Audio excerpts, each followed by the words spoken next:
Allah.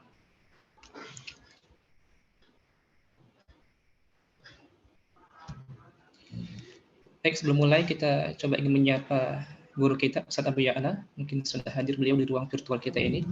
Assalamualaikum, Ustaz. Waalaikumsalam warahmatullahi wabarakatuh. Ahlan marhaban barakallahu fikum. Kaifa halukum Ustaz? Bin khair, Ustaz? Suara kami terdengar, Ustaz?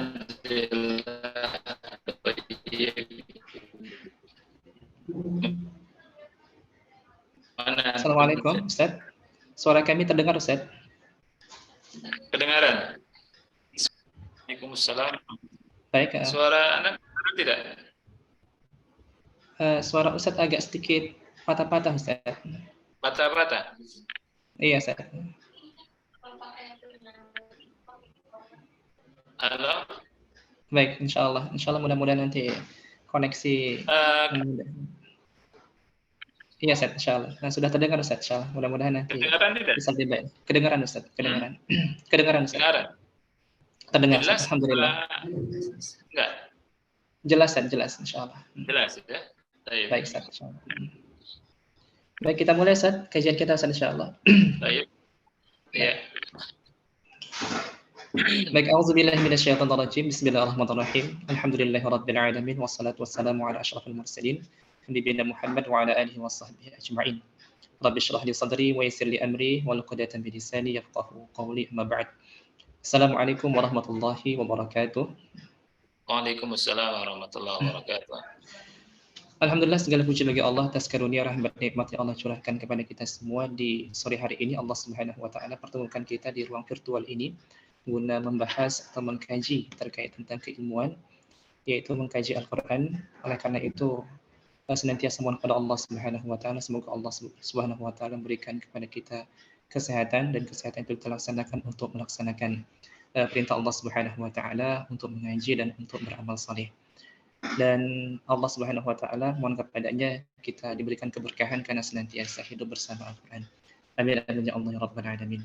Allahumma salli wa sallim wa barik ala sayyidina Muhammad wa ala alihi wa sahbihi ajma'in. Salawat dan salam kepada junjungan besar Muhammad sallallahu alaihi wasallam. Allahumma salli wa sallim wa barik alaihi. Yang kami muliakan guru kita, guru kami semua, yaitu Ustaz Abu Ya'la, yang alhamdulillah telah meluangkan waktunya untuk bisa bersilaturahim, berbagi ilmu dengan kita semua di ruang virtual ini. Yang saya hormati, saya muliakan para ahli ilmu yang hadir pada ruangan ini, dan Bapak-bapak, ikhwah sekalian yang menjadi peserta di webinar acara daurah kita ini.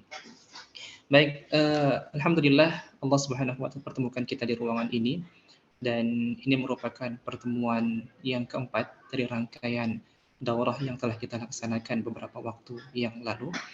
Oleh karena itu, insya Allah pada kesempatan kali ini kita akan mengkaji atau membahas, mungkin kita katakan membedah buku yang ditulis oleh seorang ulama besar dalam bidang ilmu tajwid di Indonesia, yaitu Ustaz Abu Ya'la Qurnaidi LC, insya Allah.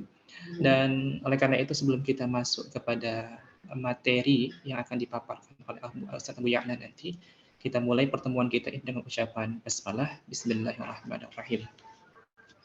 Namun Ustaz, mohon maaf sebelumnya, sebelum kita masuk kepada pemaparan materi yang akan Ustaz sampaikan nanti, ada beberapa hal yang akan kami sampaikan terkait tentang peraturan dan informasi-informasi penting, karena pada dasarnya program yang kita laksanakan ini merupakan program di bawah naungan bendera Mahat Abu Ubaidah bin Al-Jarrah yang berada di kota Medan. Oleh karena itu, ada beberapa hal penting yang akan kami sampaikan di sini. Baik, sebelumnya mohon maaf sedang ikhwah.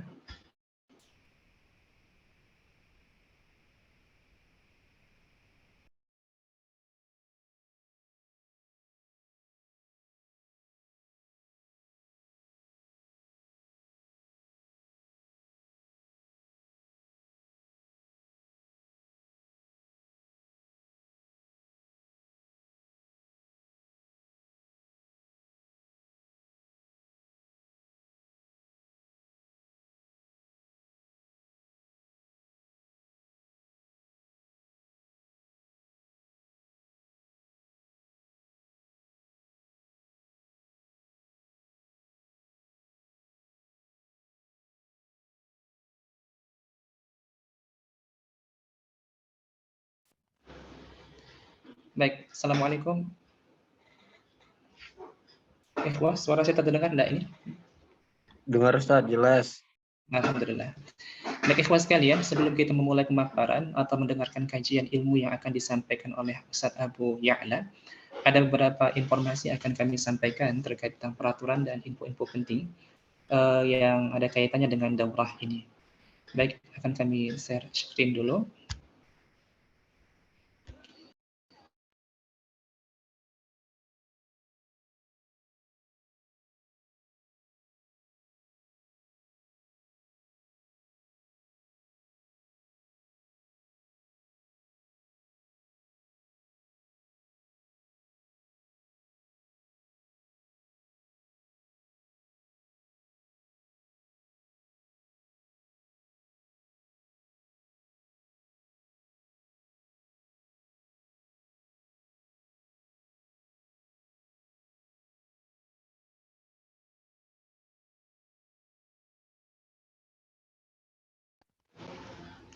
Dengar suaranya? Baik.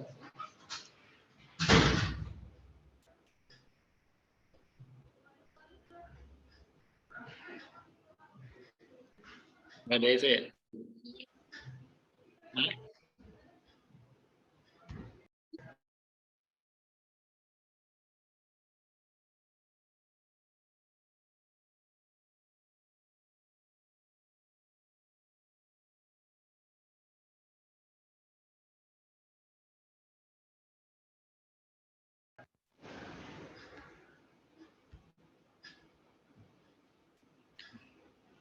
Pak Fauzi, terdengar? Coba di sini, terdengar nggak? Dengar Ustaz. Dengar.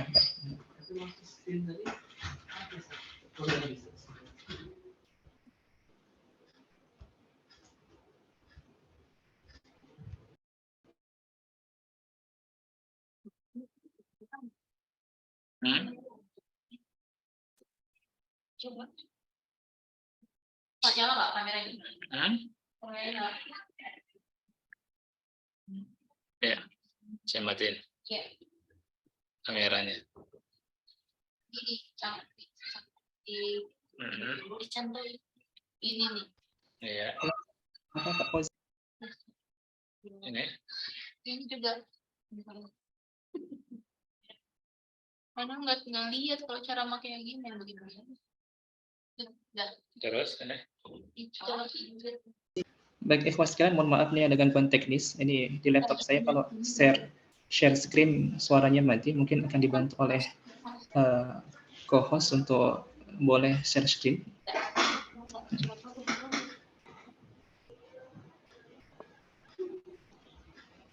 Baik, ikhwah sekalian, mohon maaf sekali lagi tidak tahu sampai mana tadi suara saya. Tapi intinya bahwa Ustaz dan ikhwah sekalian bahwa daurah tahsin ini berada di bawah naungan Ma'had Abu Ubaidah. Ma'had ini merupakan salah satu lembaga bahasa Arab atau Ma'had yang berada di bawah naungan IMC, Islam Muslim Charity Foundation. Di Ma'had Abu Ubaidah ada beberapa program kegiatan yang kita laksanakan. Ada program I'dad Lugawi, yaitu kelas persiapan dengan menggunakan kurikulum Lipia, program berbahasa Arab, dan itu ada kita laksanakan programnya selama Senin sampai hari Jumat. Kemudian ada program tahsin tilawah Al-Quran, dan program yang saat ini kita laksanakan ini di bawah salah satu program tahsin tilawah Al-Quran. Nah, oleh karena itu insya Allah kita akan memiliki beberapa kegiatan, dan alhamdulillah kita telah melaksanakan beberapa daurah di angkatan ini. Tahsin tilawah Al-Quran kita sudah sampai kepada angkatan ke-15. Di awal angkatan kita telah melaksanakan kegiatan daurah, dan alhamdulillah telah berjalan lancar. Dan ada beberapa juga kegiatan-kegiatan yang lain berhubungan dengan intensif bahasa Arab, kursus bahasa Arab untuk pemula atau untuk masyarakat awam. Baik, kita akan mulai, akan memberikan beberapa informasi. Mungkin silakan Pak Kamal, boleh di share screen dari saya.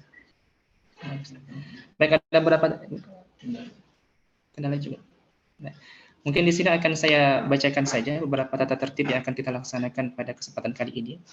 Pertama, kami harapkan kepada para peserta untuk on kamera. Nah, ini mungkin tata tertibnya terlihat di layar. Pertama, mungkin diaktifkan kamera, on cam, kemudian matikan mikrofon, cari tempat yang kondusif agar tidak terganggu, kemudian siapkan catatan dan lakukan absen. Ini yang pertama. Oleh karena itu, dan terutama niatnya, kemudian berwudu.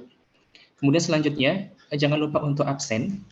Insya Allah nanti akan dikirimkan oleh admin kita terkait tentang absen. Link absen dikirim admin via chat Zoom menjadi seleksi akhir pemateri, sesi akhir pemateri, menjelang sesi akhir pemateri nanti insya Allah. Dan satu orang peserta cukup 1 kali absen saja. Selanjutnya, nah dalam kegiatan ini dalam kegiatan daurah ini, rangkaian daurah yang kedua ini kita membagikan beberapa hadiah sebagai tabsyir atau tergib kepada para peserta yang ada di sini. Ada beberapa voucher yang telah kita bagikan dan nilainya itu sebesar 3 juta rupiah. Selanjutnya, kemudian juga dalam daurah ini kita telah membagikan beberapa mushaf dan insya Allah pada daurah kali ini kita akan membagikan 5 mushaf yang masih ada, yang tersisa. Oleh karena itu insya Allah mudah-mudahan ikhwah yang akan beruntung bisa mendapatkan mushaf. Kemudian juga ada tumbler, 3 tumbler yang tersisa dari 10 tumbler akan kita bagikan di kesempatan daurah kali ini. Baik, selanjutnya.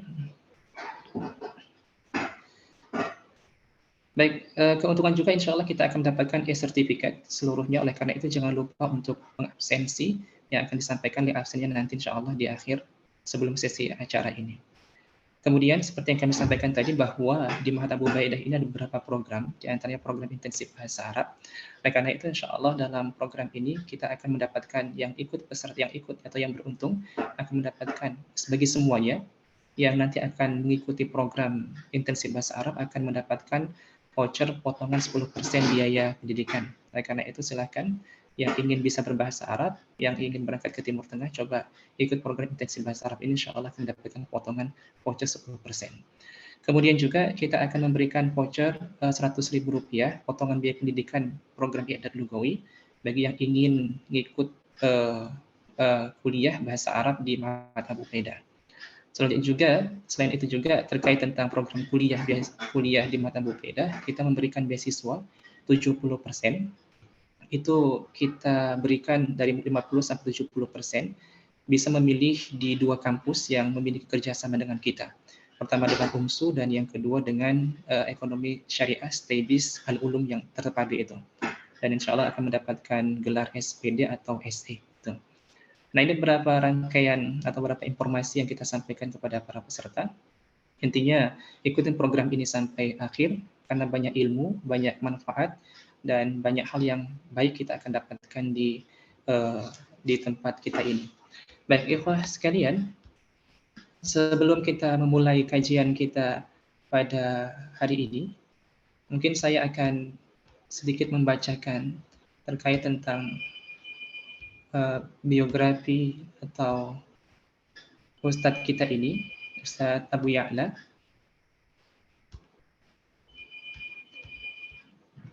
Baik, mungkin sebenarnya al-ma'ruf la yu'arraf, yang sudah terkenal tidak perlu dikenalkan lagi, tapi agar kita lebih mengenali Ustadz kita ini, bahwa nama lengkap beliau adalah Ustadz Abu Ya'la Qurnaidi NC, hafizahullah ta'ala. Kemudian riwayat pendidikan beliau yaitu di SD Negeri Pasindangan 3 Cirebon. Setelah itu beliau melanjutkan pendidikan di SMP Cirebon Utara, kemudian SMA Negeri Kapetakan Cirebon. Setelah itu beliau melanjutkan pendidikannya di Fakultas Syariah Lipia Jakarta, yaitu kemudian Ma'had I'dad A'immah wa Du'at di Makkah. Dan saat ini beliau memiliki beberapa aktivitas, di antaranya pengajar di Ponpes Minhajus Sunnah Bogor, salah satu pengisi Radio Roja di hari Kamis pagi dan Senin malam, kemudian pembina lembaga dirasah Al-Quran dan Bahasa Arab Al-Ansar Depok. Selanjutnya memiliki beberapa karangan, di antara tulisan beliau yaitu penulis buku Iqra, Tajwid Praktis, dan Tajwid Lengkap Metode Syafi'i. Ini mungkin beberapa hal yang terkait tentang guru kita, Ustadz Abu Ya'la. Oleh karena itu, insya Allah mungkin sahabat, ini kita akan mendapatkan banyak ilmu dalam kesempatan ini, sehingga jangan dilewatkan dan jangan keluar dari ruang virtual ini sampai acara kita selesai. Baik, untuk memulai acara kita dan segera mendapatkan ilmu dari guru kita serahkan mikrofon kepada yang terhormat guru kita, Ustadz Abu Ya'la. Kepada beliau kami persilahkan dengan segala hormat. Tafadhal Ustaz. Bismillahirrahmanirrahim. Assalamualaikum warahmatullahi wabarakatuh. Waalaikumsalam warahmatullahi Suara Anda kedengaran? Dengar Ustaz. Baik. Dengar Ustaz. Innal hamdalillah nahmaduhu wa nasta'inuhu wa nastaghfiruh wa na'udzu billahi min shururi anfusina wa min sayyiati a'malina. May yahdihillahu fala mudilla lahu wa may yudlil fala hadiya lahu. Asyhadu an la ilaha illallah wahdahu la syarika lahu wa asyhadu anna Muhammadan 'abduhu wa rasuluh. يا أيها الذين آمنوا اتقوا الله حق تقاته ولا تموتن إلا وأنتم مسلمون يا أيها الناس اتقوا ربكم الذي خلقكم من نفس واحدة وخلق منها زوجها وبث منهما رجالا كثيرا ونساء واتقوا الله الذي تساءلون به والأرحام إن الله كان عليكم رقيبا يا أيها الذين آمنوا اتقوا الله وقولوا قولا سديدا يصلح لكم أعمالكم ويغفر لكم ذنوبكم ومن يطع الله ورسوله فقد فاز فوزا عظيما أما بعد فإن أصدق الحديث كتاب الله وخير الهدي هدي محمد صلى الله عليه وعلى آله وسلم وشر الأمور محدثاتها فإن كل محدثة بدعة وكل بدعة ضلالة وكل ضلالة في النار.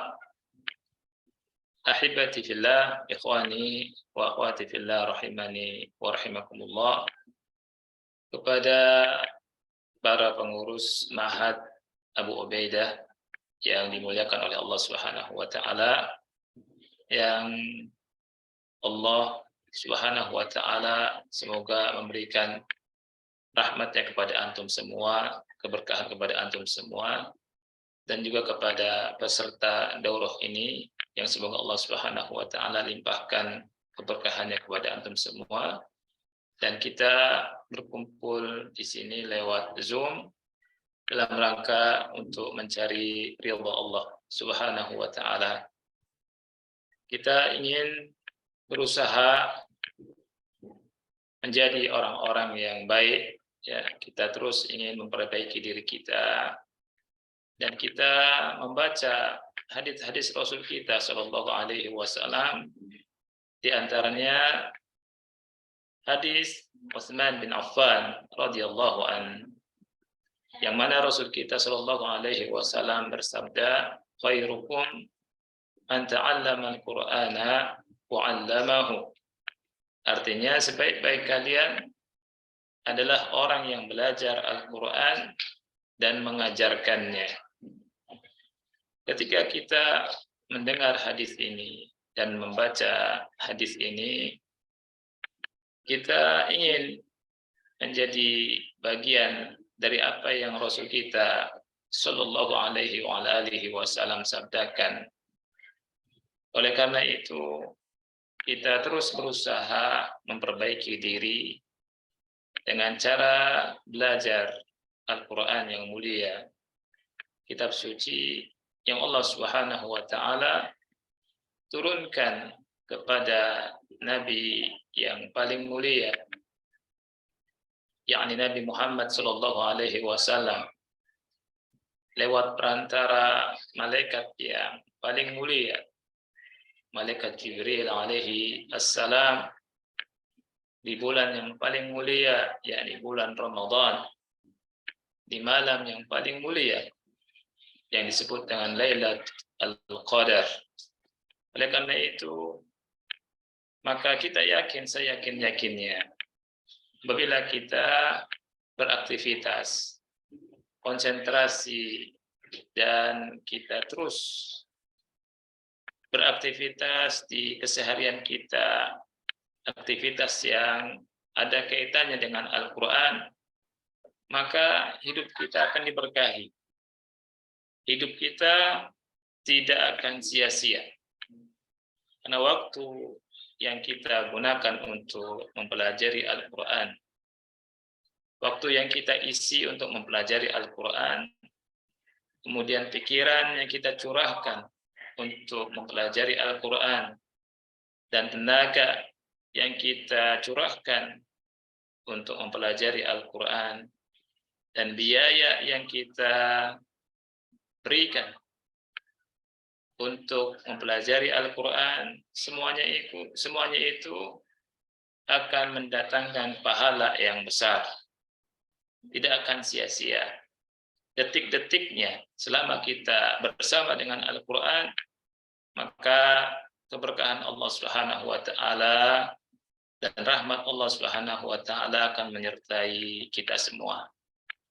Ikhwah yang Allah muliakan, Allah Subhanahu wa taala berfirman dalam Al-Quran surat Yunus ayat yang ke-57 dan 58, Ya ayuhan nas, wahai sekalian manusia, qad ja'atkum mau'izatun min rabbikum wa shifaa'un lima fis sudur wa hudan wa rahmatul lil mu'minin.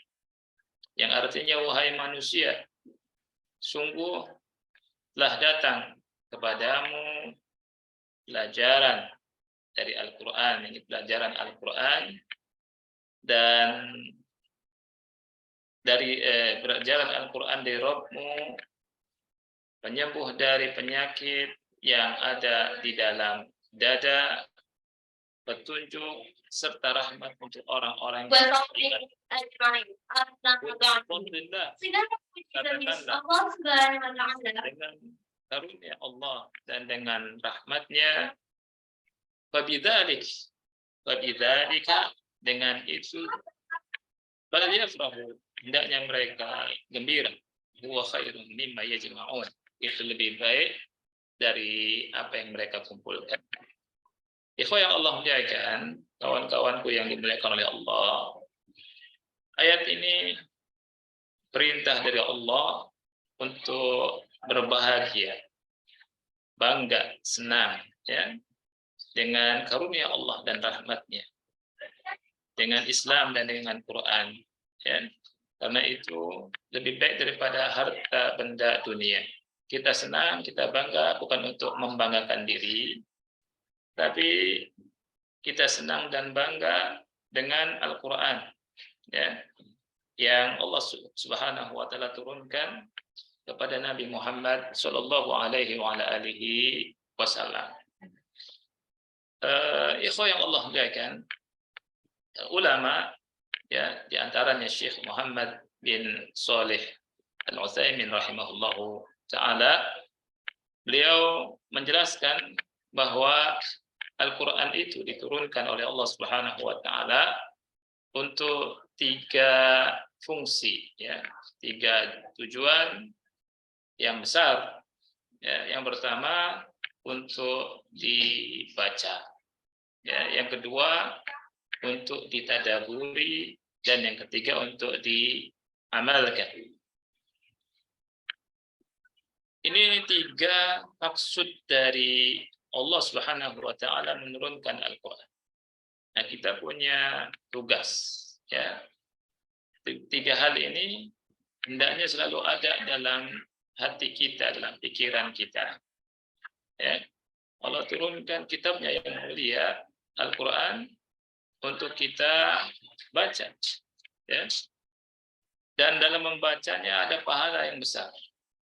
Bahkan dalam hadis yang disebutkan dalam hadis yang diriwayatkan oleh Tirmidzi, itu 1 huruf ketika seseorang membaca, dia mendapatkan pahala 10 kali lipat, ya.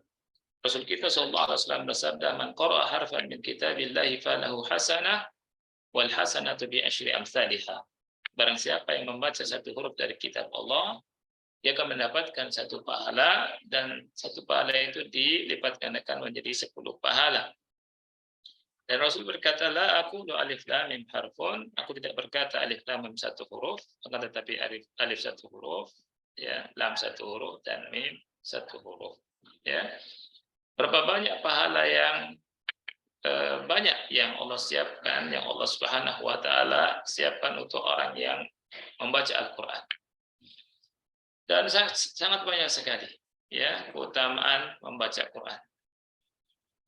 Begitu juga Al-Quran nanti akan memberikan syafaat kepada orang yang membacanya. Ya. Kemudian Al-Quran untuk ditadaburi. Ya, ikhwah dan akhwat yang Allah muliakan, kita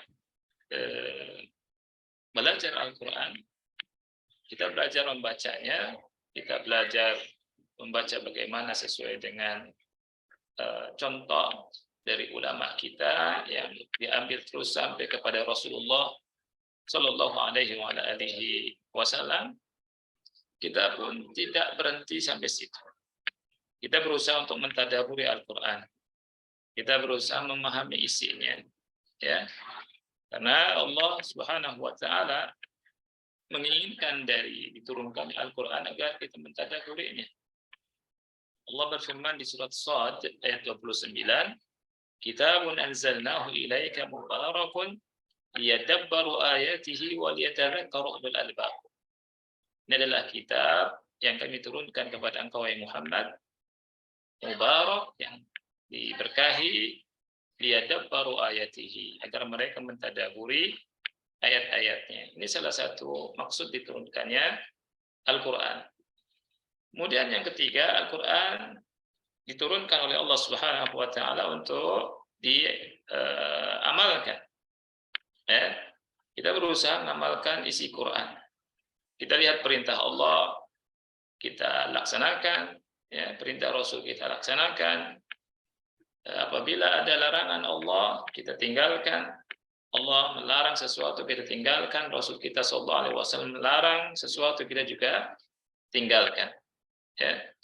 Nah, ikhwan dan akhwat sekalian yang dimuliakan oleh Allah Subhanahu Wa Taala, ya, sekali lagi, ya, kita harus ingat minimalnya bahwa Al-Quran itu diturunkan untuk 3 hal, dan ini proyek hidup kita, yakni untuk dibaca, untuk ditadaburi, dan untuk diamalkan. Ya. Nah, dalam kesempatan yang mulia ini, ya, kita akan bahas sedikit tentang masalah tajwid, ya, tahsin, daurah tahsin, dan mengingat waktu kita ini sangat terbatas, ya, mungkin ana izin ke Ustadz Sugiarto, hafizahullah, untuk bahas ini aja 10 dasar ilmu tajwid, ya, begitu Ustadz, ya. Insyaallah.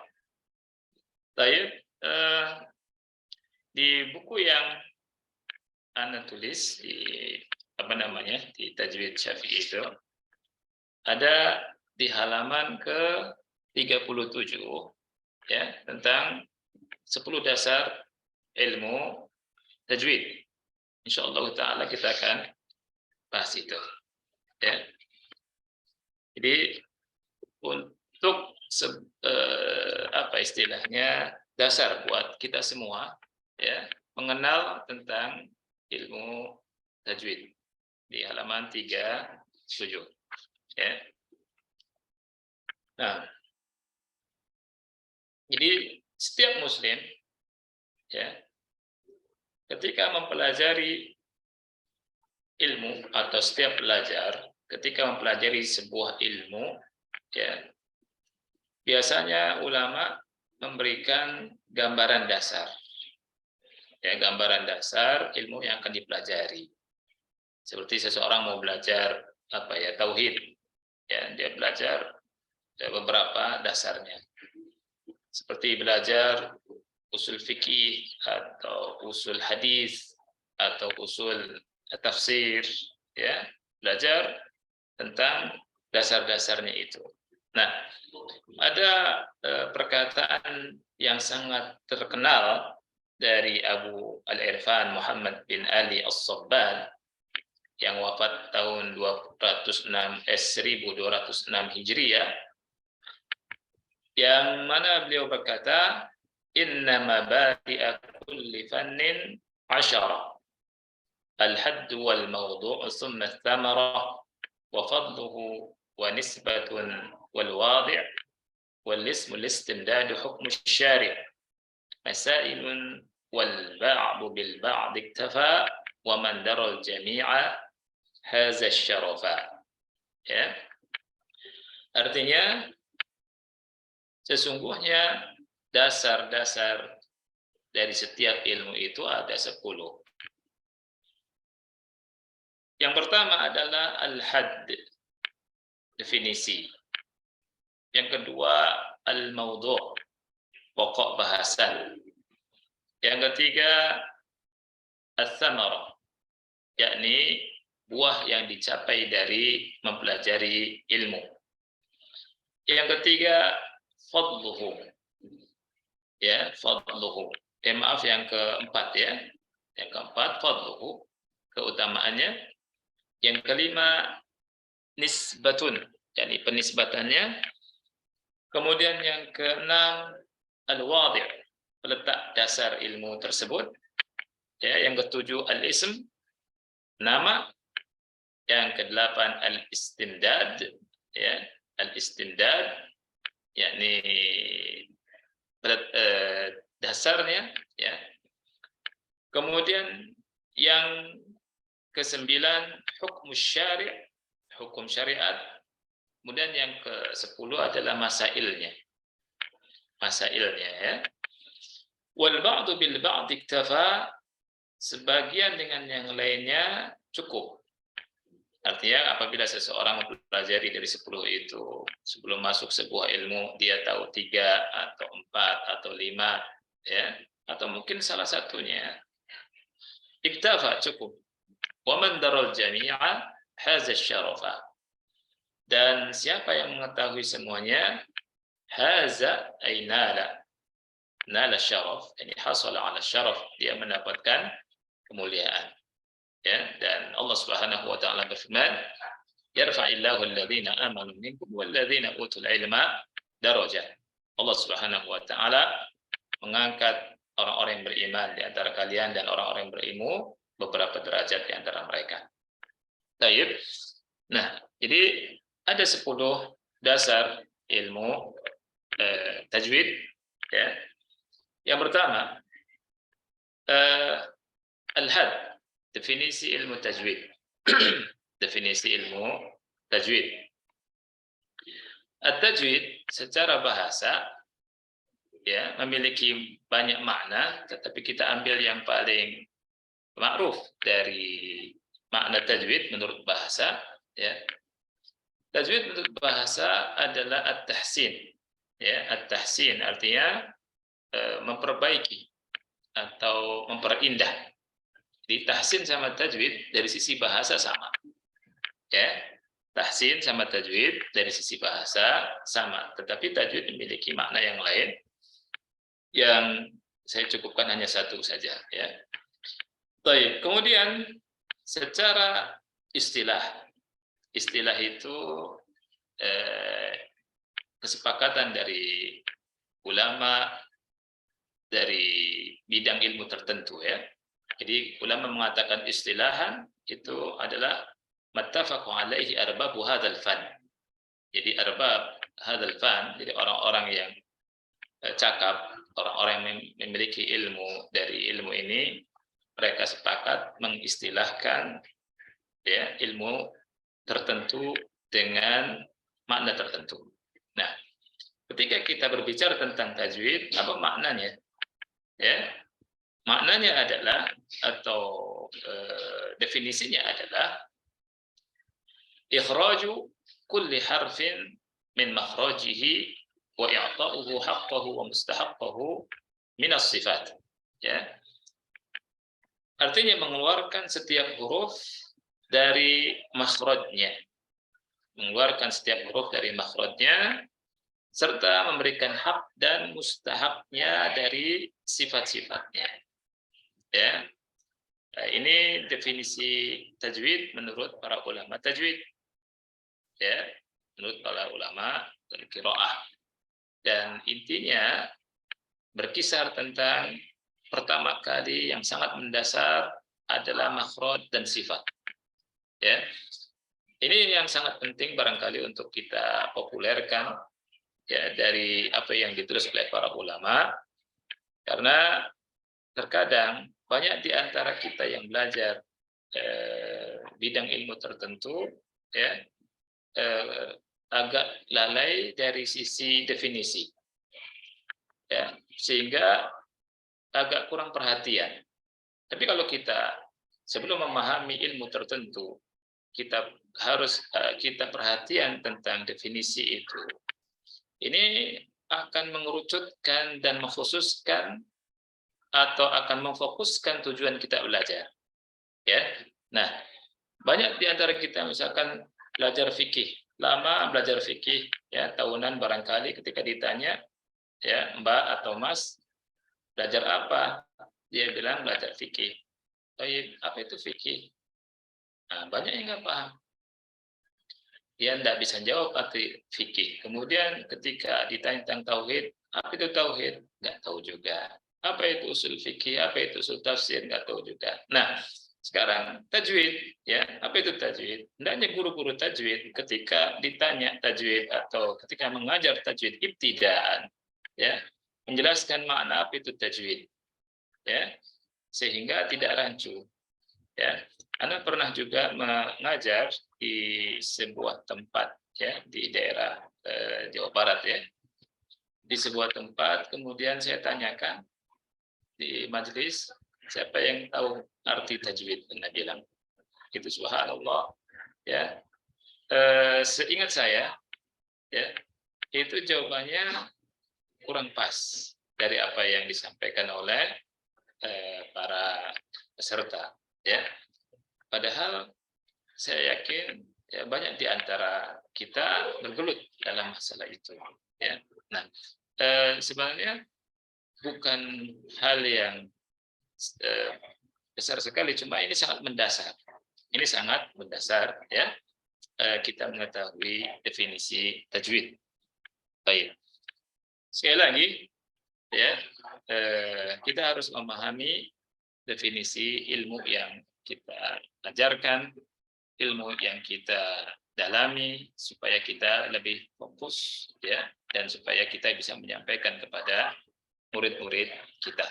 Jadi tajwid itu adalah ikhraju kulli harfin min makhrajihi, jadi mengeluarkan setiap huruf dari tempatnya.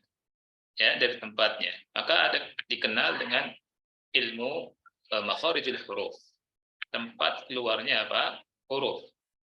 Ya, dan huruf yang dimaksud adalah huruf hijaiyah. Huruf yang dimaksud adalah huruf hijaiyah. Oleh karena itu, sesuatu yang sangat mendasar yang hendaknya kita ajarkan atau kita pelajari dalam membaca Quran adalah belajar makharijul huruf. Ya, belajar makharijul huruf. Karena apa? Karena huruf hijaiyah, huruf Arab ini memiliki karakteristik tersendiri. Ya, Al-Imam As-Sakhawi rahimahullah pernah berkata, "Lil harfi mizanun fala taku taghiyan fihi wa la taku mukhsiral mizani." Huruf itu punya timbangannya. Ya, tidak boleh engkau berlebihan, tidak boleh juga mengurangi ya timbangannya. Ya, oleh karena itu madhab dari Al-Imam Ibnul Jazari rahimahullahu taala ya, kita bisa dapati di Muqaddimah Jazariyah di awal-awal setelah mengucapkan hamdalah dan bersolawat untuk Nabi yang paling mulia, Nabi Muhammad SAW. Beliau berkata, wa ba'du inna hadhihi muqaddimah fima ala qarihi ay ya'lamah idh wajibun alaihi muhattamu qabla asy-syuru'i awalan ay ya'lamu makharij al-hurufi was-sifati liyalfidhu bi afsahil lughati. Beliau berkata ini adalah muqaddimah yang wajib diketahui oleh para qari, ya, wajib atas mereka sebelum memulai qiraah untuk mengetahui makharija al-huruf, ini tempat-tempat keluarnya huruf dan sifat-sifatnya supaya bisa melafadzkan bahasa yang paling fasih. Ini dengan benar, bahasa Arab dilafadzkan dengan benar. Karena kalau orang tidak mengerti makhraj dan sifat, kita dapati ya ketika dia langsung mempelajari ahkam an-nun as-sakinah, ahkam al-mim as-sakinah, kemudian hukum-hukum yang lainnya, ya tidak sempurna dan bacaannya pun tidak sempurna, bahkan jauh dari apa yang diharapkan. Ya, jadi ini sangat penting sekali. Sekali karena bahasa Arab memiliki karakteristik tersendiri. Ini bahasanya Al-Quran memiliki karakteristik tersendiri.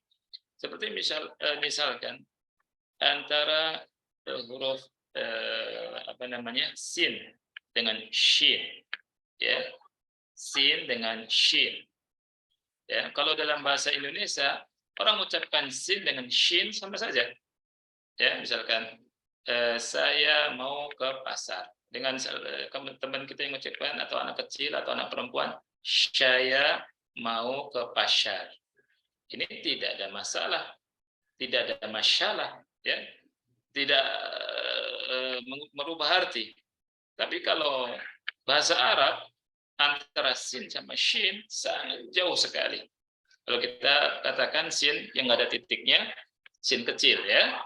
Dulu waktu saya SD atau madrasah dikasih tahu sama guru, ini yang ada titiknya itu shin besar, yang tidak ada titiknya shin kecil.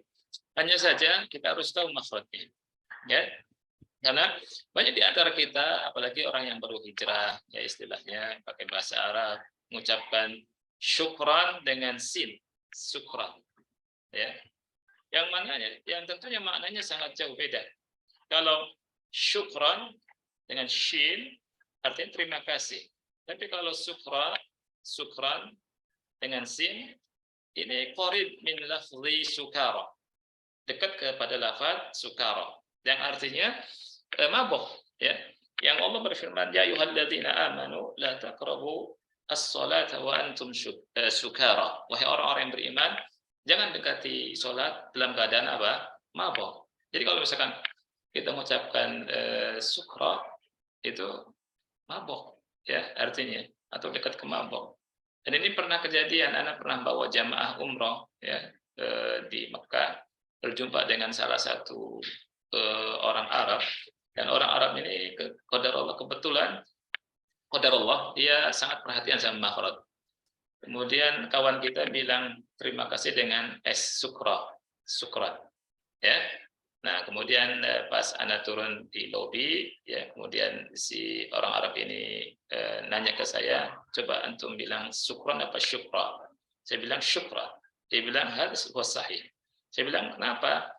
Ini teman-teman antum bilang sukra. Masa sukra? Dia bilang mabuk. Dia membawakan ayat ayyuhalladzina amanu la taqrabus sholata wa antum sukara. Tapi alhamdulillah orang kita, orang Indonesia, ya, banyak yang belum paham tentang makna sukron, ya. Itu kalau dikasih hadiah atau dikasih buku dibilangnya sukron, artinya mabok sebenarnya, ya. Nah, jadi makhrajnya sangat penting sekali, antara qaf sama kaf, antara shad dengan sin dan seterusnya. Ini dibahas di makhraj. Oleh karena itu, bagi kita yang ingin menjadi orang-orang yang ikut ambil bagian dalam Al-Quran, perhatian sama makhraj dan sifat ini sebuah keharusan, ya. Baik. Jadi ikhwan dan akhwat yang dimuliakan oleh Allah Subhanahu wa taala, kembali ke definisi tadi, ikhraju kulli harfin min makhrajihi, mengeluarkan setiap huruf dari makhrajnya, wa i'ta'uhu haqqahu wa mustahaqqahu min sifat. Kemudian memberikan haknya dan mustahaknya. Hak ini, ya, apa yang dimaksud dengan hak huruf? Hak huruf ini adalah kata ulama, kata Syekh Al-Marsafi rahimahullahu taala, adalah as-sifatul lazimah ats-tsabitah, sifat yang lazim dan sabit. Sifat yang lazim yang sabit ini, ya, kita belajar di kitab-kitab para ulama, ya, itu kitab-kitab yang selalu melekat, ya, seperti jahar, ya, istifal, isti'la dan seterusnya, yang sifat berlawanan, dan ada yang juga yang sifat yang tidak berlawanan. Kemudian mustahab ini sifat yang kadang ada, kadang tidak ada, ya, tidak selalu nempel, ya, seperti sifat guna, sifat tafkhim, ya, sifat tafkhim yang muncul dari sifat isti'la, kemudian sifat tarki, ya, kemudian mad dan qasr. Ada istilah dalam ilmu qiraah, ada mad, ada qasr. Mad itu 2 harokat, qasr qasr 2 harokat, mad lebih dari 2 harokat. Nah, ini dibahas di tajwid, ya, atau definisi tajwid. Baik, Bapak Ibu yang dimuliakan oleh Allah Subhanahu wa taala, ini yang pertama. Ya. Jadi materi definisi tajwid adalah ikhraju kulli harfin min makhrajihi wa ya'ta'u haqqahu wa mustahaqqahu min as-sifat. Kemudian yang kedua, kata ulama, adalah al-mawdu', ya, pokok bahasan ilmu tajwid. Pokok bahasan ilmu tajwid itu apa? Jadi bahasan yang dipelajari dalam ilmu tajwid adalah lafaz-lafaz Al-Qur'an. Ya. Nah, sebagian ulama memasukkan juga pada hadis. Jadi lafaz-lafaz hadis, ya. Tapi pendapat yang kuat menurut jumhur ulama, materi ilmu tajwid itu adalah lafaz-lafaz Al-Qur'an saja. Ya, seperti gini Bapak Ibu, ikhwan dan akhwat. Dalam bahasa Arab,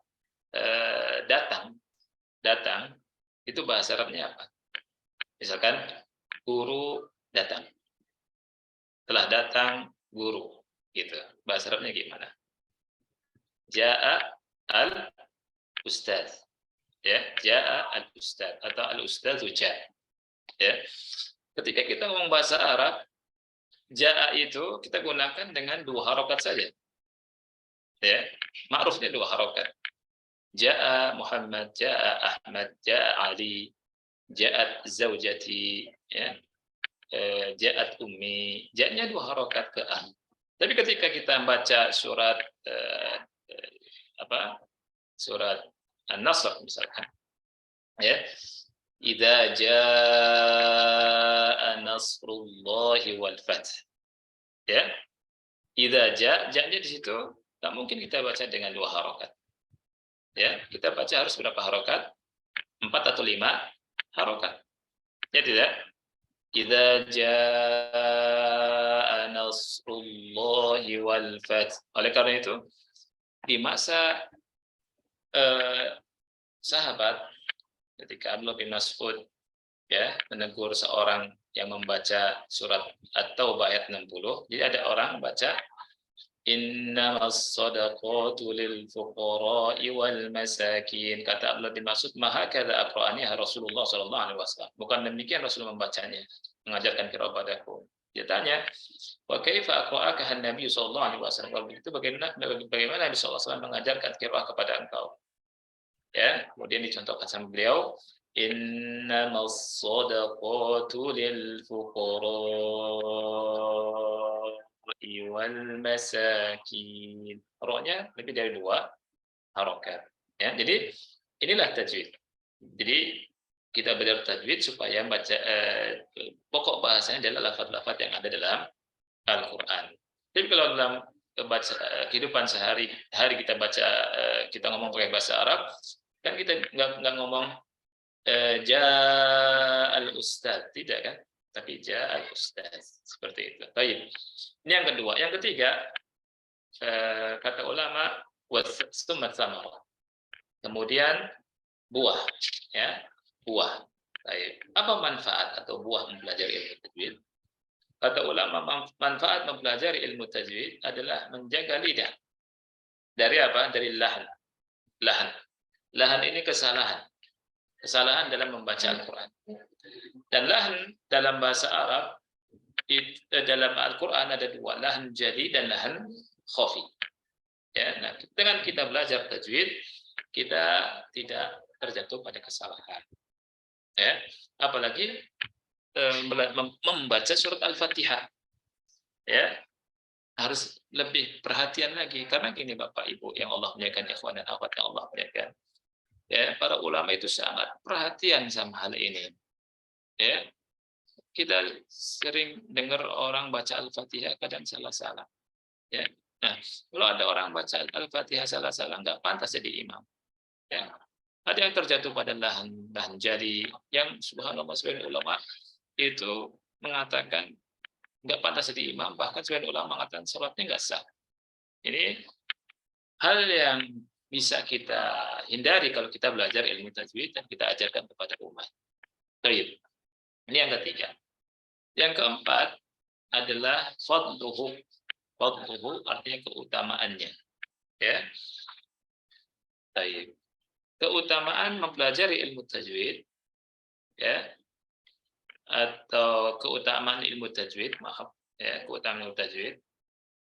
Keutamaannya apa?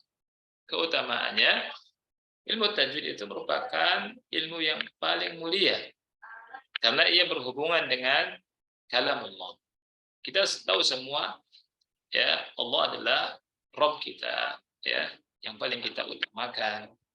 Dan kalamnya tentunya adalah kalam yang paling mulia di atas semua kalam. Maka ketika ada ilmu yang mempelajari kalamnya, tentunya ilmu ini adalah ilmu yang sangat mulia sekali. Nah, kemudian yang kelima, Bapak Ibu yang Allah muliakan, yang kelima, ya, jadi mempelajari ilmu at-tajwid. Yang kelima itu dasar-dasar ilmu tajwid. Yang kelima adalah nisbatuhu, penisbatan ilmu tajwid, ya. Nah, penisbatan ilmu tajwid, perlu ketahui bahwa ilmu tajwid ini merupakan salah satu dari ilmu syariat, salah satu dari ilmu syar'i yang kaitannya dengan Al-Qur'anul Karim, ya. Dan ia memiliki karakteristik tersendiri yang berbeda dengan ilmu yang lain. Makanya nisbatnya nisbat tabayun. Ya, nisbat tabayun. Jadi berbeda dengan ilmu yang lain. Ia merupakan ilmu untuk mempelajari tata cara membaca Al-Qur'an dengan baik dan benar. Ya. Dan tentunya ilmu tajwid itu salah satu dari apa? Salah satu daripada ilmu Al-Qur'an. Min ulumil Qur'an. Ya, ulumul Qur'an itu sangat banyak. Ya, ulumul Qur'an itu sangat banyak. Ada ilmu adil ayat, cara menghitung ayat, ada ilmu rasm dan dhabat, ada ilmu usul tafsir, ya. Dan banyak sekali di antaranya adalah ilmu at-tajwid. Ya, dan ilmu tajwid itu salah satu dari ilmu Al-Qur'an. Kemudian kita masuk berikutnya, Bapak Ibu yang Allah muliakan, ikhwan dan akhwat yang Allah muliakan, ya, tentang al-wadih, letak dasar ilmu ini. Letak dasar ilmu ini. Baik. Dari sisi amaliyah dan dari sisi nazariyah kita bahas. Ya. Dari sisi amaliyah, praktek, ya. Tentunya yang praktek pertama kali membaca Quran adalah Rasul kita Shallallahu Alaihi Wasallam. Makanya para ulama berkata bahwa letak dasar ilmu ini itu adalah Rasulullah Shallallahu Alaihi Wasallam. Karena Al-Quran turun kepada beliau, ya, dari Allah Subhanahu wa Ta'ala, dan beliau mengambilnya langsung dari Jibril alaihissalam, ya, dan para sahabat Rasul kita Shallallahu Alaihi Wasallam mengambil langsung dari Rasulullah Shallallahu Alaihi Wasallam, dari lisan beliau yang mulia. Dan juga para tabi'in setelah masa sahabat, ya, mereka mengambil tentunya Al-Quran dari para sahabat Rasul kita Sallallahu Alaihi Wasallam, ya. Kemudian begitu juga seterusnya, tabi'ut tabi'in dari tabi'in, kemudian generasi berikutnya sampai kita hari ini, ya. Makanya tadi disebutkan oleh tadi sebelum ada kajian dari Ma'had Abu Ubaidah, guru-guru sini Masya Allah, ya, ada yang dapat sanad sampai nyambung ke Rasulullah Shallallahu Alaihi Wasallam, dan itu sebuah uruf, ya, adat kebiasaan tata cara belajar Al-Quran, ya, dari guru kita terus sampai nyambung kepada Rasul kita yang kita cintai, Nabi Muhammad Shallallahu Alaihi Wasallam. Bahkan yang meriwayatkan hadis khairukum man ta'allama Al-Quran, salah satu perawinya yang bernama Abu Abdurrahman As-Sulami, itu belajar dari sahabat, ya, dari Abdullah bin Mas'ud dan dari yang lainnya yang nyampe ke Rasul sallallahu alaihi wasallam. Kemudian setelah beliau belajar, beliau duduk di Masjid Kufah selama 40 tahun. Ya. Yes, untuk ngajar Quran, subhanallah. Dan beliau berkata bahwa hadis khairukum man ta'allama Al-Quran wa 'allamahu inilah yang membuat saya kata dia bersabar untuk duduk di masjid ini untuk mengajarkan Al-Quran selama 40 tahun, subhanallah. Ya. Jadi lihat kaum salaf Bapak Ibu yang Allah muliakan. Ya, mereka itu ya mendengarkan kebaikan kemudian mereka mengamalkan. Ya, mereka itu tidak banyak bicara tapi banyak beramal. Beda dengan kita masa sekarang ya. Kadang orang banyak ngomong tapi amalnya sedikit. Ya, nah, subhanallah satu hadis saja diamalkan luar biasa. Ya kita banyak mendengarkan hadis, ya mendengarkan ayat, ya kita baca banyak, baca hadis juga banyak. Tapi ya kita harus koreksi lagi hadis-hadis tersebut dan ayat-ayat tersebut sudah kita seriusi tidak, dan ada yang kita amalkan atau tidak, begitu. Subhanallah kalau satu saja ayat, satu ada hadis Rasulullah SAW kita amalkan, mendapatkan keberkahan hidup kita ini. Ya, seperti Abu Abdurrahman As-Sulami dengar khairukum man ta'allama al-Qur'an wa 'allamahu, dia praktekkan. Ya, dia sabar duduk selama 40 tahun ngajar Al-Qur'an yang mulia. Oleh karena itu Bapak Ibu yang Allah muliakan, mudah-mudahan ya daurah kita ini di siang hari ini membuat kita semangat ya untuk berdekat-dekat dengan Quran, untuk membaca Quran, untuk mempelajari Quran, untuk mentadaburi Al-Quran, dan kita amalkan Al-Quran dalam kehidupan kita. Baik, ini yang sisi amaliyah ya. Dari sisi nazariyah, Bapak Ibu yang Allah muliakan, dari sisi teori ya,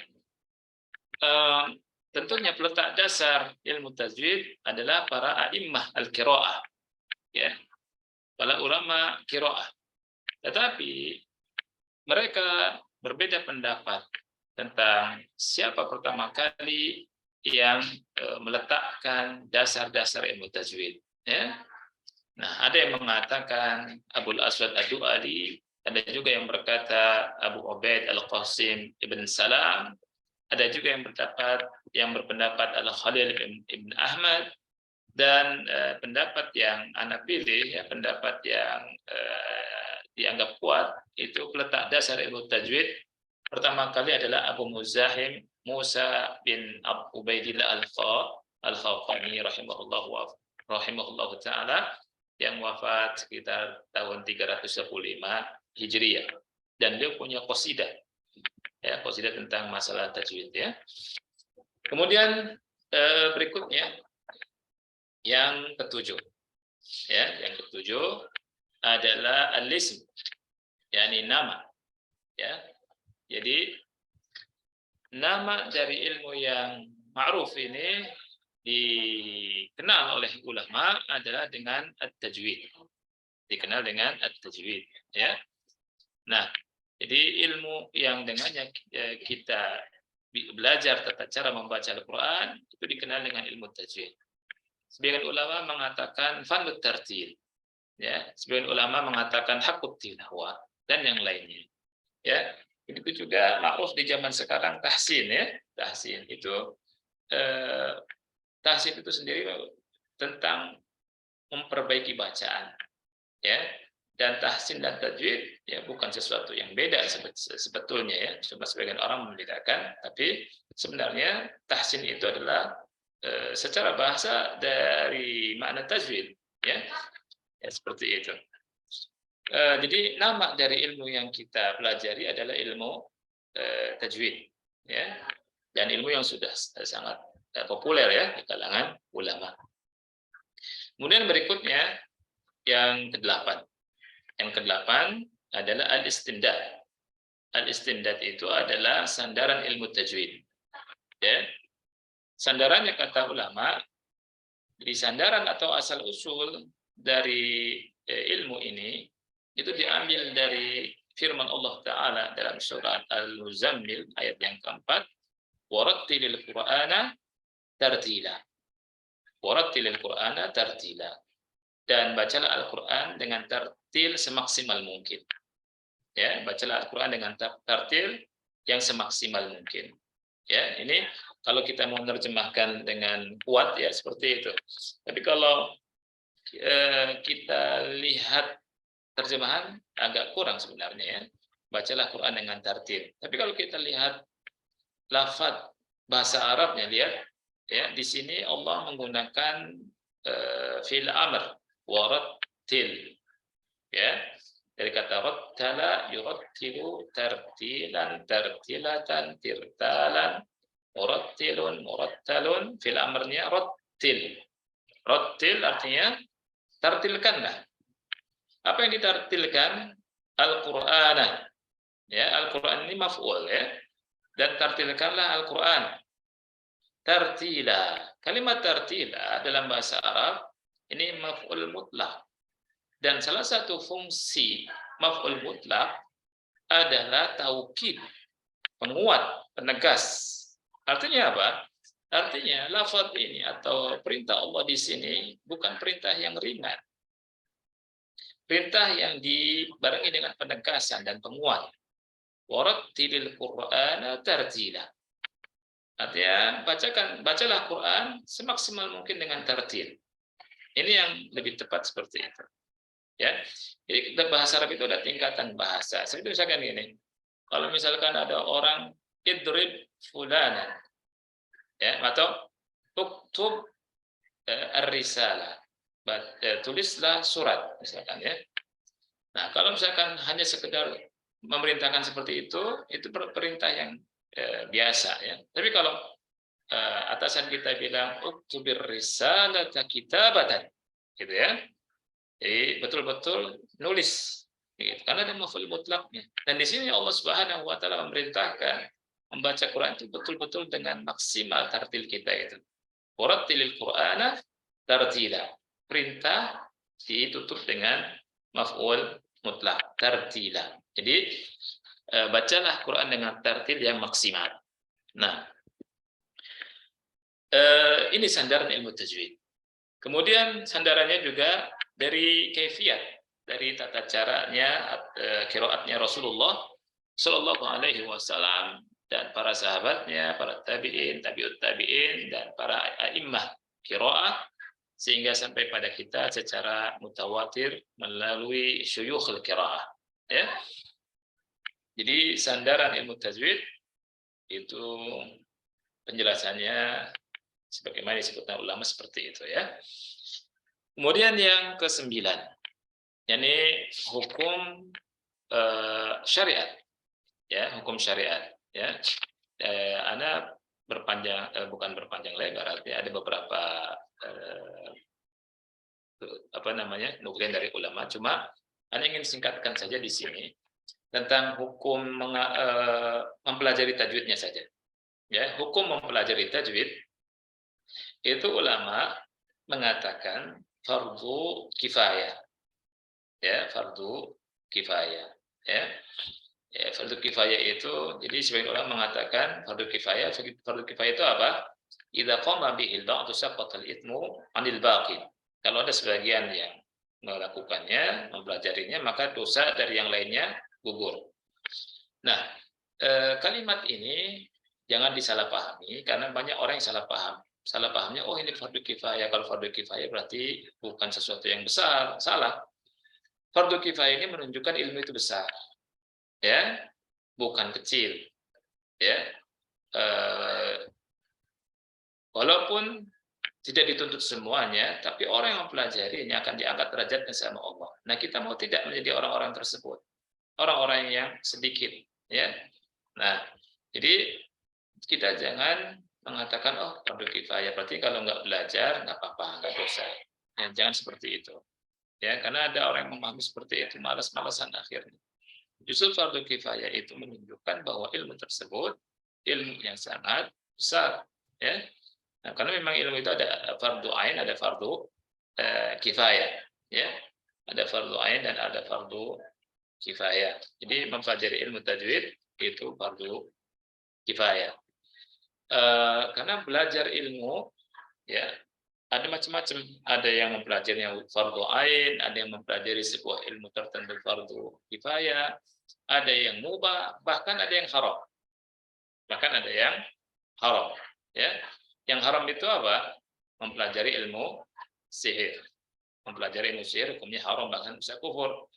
Bisa antum baca surat Al-Baqarah 102, ya. Allah berfirman, "Wattaba'u ma tatlu syayatin 'ala mulki Sulaiman, wa ma kafara Sulaiman walakinna asyayatin kafaru yu'allimuna an-nas as-sihr." Ya. Nah, dari ayat ini ulama mengatakan bahwa mempelajari ilmu sihir hukumnya haram dan merupakan wasilah kepada kekafiran. Wallahu a'lam. Adapun tentang mengamalkan ilmu tajwid, itu ada beda pendapat dari ulama. Ada yang mengatakan wajib, ada yang mengatakan tidak wajib, ada yang ditafsir. Tapi yang tepat itu penafsiran, ditafsir, ya.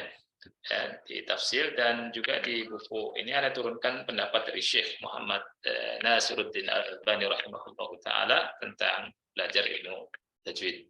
Nah, yang terakhir, ikhwan dan akhwat yang dimuliakan oleh Allah Subhanahu wa ta'ala, ya, yang ke-10 dari mabadi al-ashrah fi ilmu tajwid, 10 dasar ilmu tajwid adalah apa? Adalah masail. Masail, ini permasalahan ilmu tajwid. Ya. Baik, maksud dari permasalahan ilmu tajwid di sini adalah apa? Adalah qawaiduhu. Ini kaidah-kaidahnya yang ada di tajwid, ya. Seperti kaidah tentang hukum nun sukun atau tanwin, ya, mim sukun, kemudian kaidah-kaidah mad, ya, kaidah-kaidah idgham dan seterusnya. Nah, itu yang akan kita pelajari, yang dengan kita mempelajari ilmu tersebut, ketika kita baca Quran, itu kita akan bisa membaca dengan benar dan terjauh dari kesalahan. Ini yang diinginkan dari kita belajar ilmu tajwid. Karena membaca Quran ini tidak seperti membaca Quran, ya, atau membaca buku bahasa Arab. Ada kaidah-kaidahnya. Tadi seperti yang Anda bawakan, ya, teguran sahabat Abdullah bin Mas'ud kepada seseorang yang membaca innamas shadaqatu lil fuqara'i wal masakin, al-fuqara'nya dengan 2 harakat, beliau berkata maha kada aqra'aniha An-Nabi sallallahu alaihi wasallam. Bukan seperti itu Nabi mengajarkan qiraah kepadaku. Kemudian orang itu berkata, wa kaifa aqra'aka Nabi sallallahu alaihi wasallam? Bagaimana Nabi sallallahu alaihi wasallam mengajarkan qiraah kepada Anda? Kemudian dicontohkan dengan bacaan mad, ya. Dan dari asar ini Al-Imam Ibnu Jazari rahimahullah taala mengatakan bahwa mad wajib muttasil itu panjangnya lebih dari 2 harokat. Tidak boleh dibaca qasr. Qasr itu 2 harokat. Artinya panjangnya lebih dari 2 harokat. Dia berkata, aku tidak jumpai dalam qiraah yang syadzah, qiraah sahihah ataupun yang syadzah, orang yang membaca mad jaiz munfasil, mad wajib muttasil dengan 2 harokat. Dari sini kita mengetahui bahwa dengan mempelajari ilmu tajwid, kita akan terhindar dari kesalahan dalam membaca Al-Quran yang mulia, Al-Quran yang sangat agung, Al-Quran yang begitu luar biasa yang Allah turunkan kepada Nabi Muhammad SAW untuk kita semua, yang apabila kita kembali kepada Al-Quran, ya, maka kita akan diberikan derajat yang tinggi oleh Allah Subhanahu wa taala. Ya, dan ini diisyaratkan dengan firman-Nya Alif Lam Mim dzalikal kitabu la raiba fi. Dzalikal kitabu, kalimat dzalika kalau kita baca tafsirnya dari Syekh Muhammad Shalih Al-Utsaimin rahimahullah, itu menunjukkan ulu manzilah, ketinggian kedudukan Al-Qur'an, dan orang yang berpegang teguh dengan Al-Qur'anul Karim, dia akan mendapatkan kedudukan yang tinggi pula. Ya, oleh karena itu kalau kita dan umat Islam, kita umat Islam ingin meraih kejayaan kembali, tidak ada jalan kecuali kembali kepada Al-Qur'an dengan benar. Ya, bukan hanya sekadar ngomong, ya, tetapi kita buktikan dengan kita kembali kepada Al-Qur'anul Karim, kita baca dan bacanya sebagai wirid kita, ya, di pagi hari, apakah di siang hari, apakah di malam, pada maghrib sampai isya, dan sebagai wirid harian kita. Kemudian kita berusaha untuk mentadaburinya dan berusaha kita untuk mengamalkannya. Ya, karena nggak mungkin kita bisa mengamalkan Quran kalau kita nggak mentadaburinya, dan nggak mungkin bisa mentadaburinya kalau kita jauh dari bisa baca Quran. Oleh karena itu kita semangat untuk belajar Al-Quran, kita ajarkan kepada saudara-saudara kita, ya, kita tularkan agar Allah Subhanahu wa taala memberkati kita semua. Inilah yang kita pelajari ya tentang 10 dasar ilmu tajwid yang ulama berkata inna mabadi'a kulli fannin 'asyarah al-haddu wal mawdu'u thumma ats-tsamarah wa fadluhu wa nisbatun wal wadi' wal ismu al-istimdad hukm asy-syari' asailun wal ba'du bil ba'd iktafa wa man dara al-jami'a haza asy-syarafa wallahu a'lam bis-shawab wa sallallahu ala nabiyyina Muhammad wa ala alihi wa sahbihi wa baraka wasallam. Dan ana kembalikan kepada Ustaz Sugiyarto. Falyatafadhal akhi.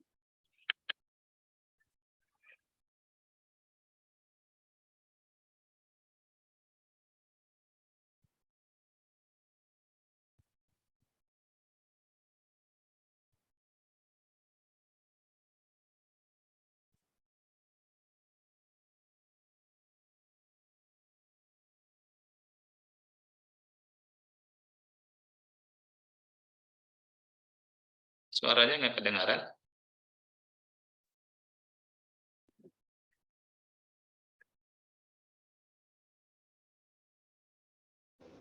Baik, Assalamualaikum. Waalaikumsalam warahmatullahi Kedengaran, wabarakatuh. alhamdulillah. Iya. Baik, terima kasih Ustadz atas pemaparan ilmu yang disampaikan kepada kita semua. Banyak hal yang kita dapatkan dalam apa yang disampaikan Ustadz tadi.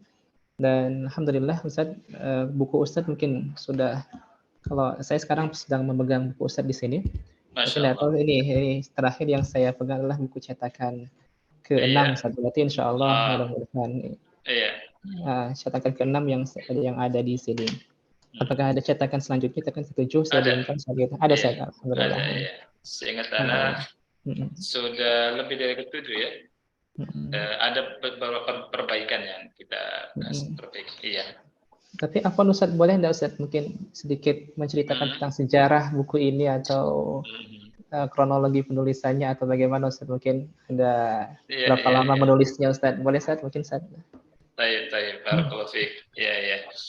Jadi waktu anak kuliah ya di Mahadil Ulum ya, anak sempat ngajar ngaji alif ba ta sa gitu ya. Anak ngajarkan turutan juz amma ya. Kemudian anak sempat ngajar Iqra ya, Iqra di salah satu gedung. Anak nggak usah sebutkan di Jakarta ya, di daerah mana ya. Jadi sepekan sekali anak ngajar Iqra di salah satu tempat ikhwan tua-tua. Waktu itu seingat anak di salah satunya di BIJ, di Bursa Efek Jakarta salah satunya, dan mungkin kawan-kawan yang dulu pernah belajar sama anak ingat ya, itu anak ngajarkan Iqra dan tidak sampai 6 jilid. Anak ngajar paling 1, 2 atau 1 gitu ya. Karena mereka sudah tua-tua dan ada ya anak muda ya. Sudah juga haus untuk bisa baca Quran, kita langsung masuk ke Al-Quran. Dan subhanallah bisa gitu. Dan anak teringat dengan metode yang dulu anak belajar Quran dengan turutan juz amma itu ya. Buku Iqra sangat bagus sekali, bukan berarti Iqra tidak bagus, sangat bagus sekali Iqra yang dipakai sama saudara-saudara kaum muslimin ya, yang 1 sampai 6 itu sangat bagus sekali, dan berapa banyak orang yang bisa baca Quran dari situ. Nah, tapi anak ingin menyederhanakan kan itu, dan ingin 1 jilid supaya orang bisa langsung ke Quran, terutama khusus anak muda atau orang tua ya. Sehingga waktu kuliah itu anak mikir mau nulis buku Iqra gitu. Iqra. Nah, kemudian Anda sempat juga belajar waktu setelah lulus dari Libya ke Syekh Hasan ya, dari Riyadh. Kemudian setelah itu juga belajar di Mekah sama Syekh Abdurrahman Al-Afghani ya. Kemudian ada pemikiran untuk nulis buku tajwid karena waktu itu qadarullah ada tugas dari Roja untuk ngajar tajwid, ya kan? Nah, adapun buku ini ana nyicil saja. Seingat ana kalau ada waktu ana tulis, ya. Ada waktu ana kumpulkan ana tulis begitu. Jadi waktu itu enggak ada kepikiran bikin ya. Cuma Anda kumpulkan materi-materi itu ya, lama-lama terkumpul ya, dan jujur karena tidak ada target Anda lupa berapa lamanya. Cuma setelah Anda jadi, Anda kasih ke sahabat Anda, Ustaz Aiman Abdullah, beliau Fakultas Quran dari Madinah. Waktu itu selesai Anda kirimkan, coba antum cek, antum edit ya. Editnya lumayan lama, mungkin lebih dari setahun kan ya. Lama di beliau kan gitu. Akhirnya bisa dicetak seperti itu. Nah, ceritanya seperti itu, singkatnya ya, seperti itu, Akhi. Nah, Baik, barakallahu fiikum Ustaz. Dan di sini kalau kita lihat ada 25 pelajaran Ustaz ya. Mungkin iya. ya bisa dikatakan mungkin ya lengkap sekali dari mulai pelajaran yang paling dasar sampai pelajaran yang menjadi pengayaan ilmu bagi pembelajar Al-Qur'an. Alhamdulillah. Maka sebenarnya kalau teman-teman di sini semua membaca buku ini ya mudah-mudahan insya Allah terkait tentang ilmu Al-Quran khususnya berhubungan dengan tajwid itu sudah sangat mumpuni sekali. Baik ikhwah sekalian, ini sekarang kita buka sesi tanya jawab. Silahkan yang ingin bertanya, silahkan tuliskan pertanyaan mungkin di kolom chat, silahkan. Atau mungkin kita berikan langsung kesempatan untuk bertanya kepada peserta langsung. Baik, saya persilahkan mungkin pertama kali kepada Pak Dadang Sudrajat. Silahkan Pak Dadang.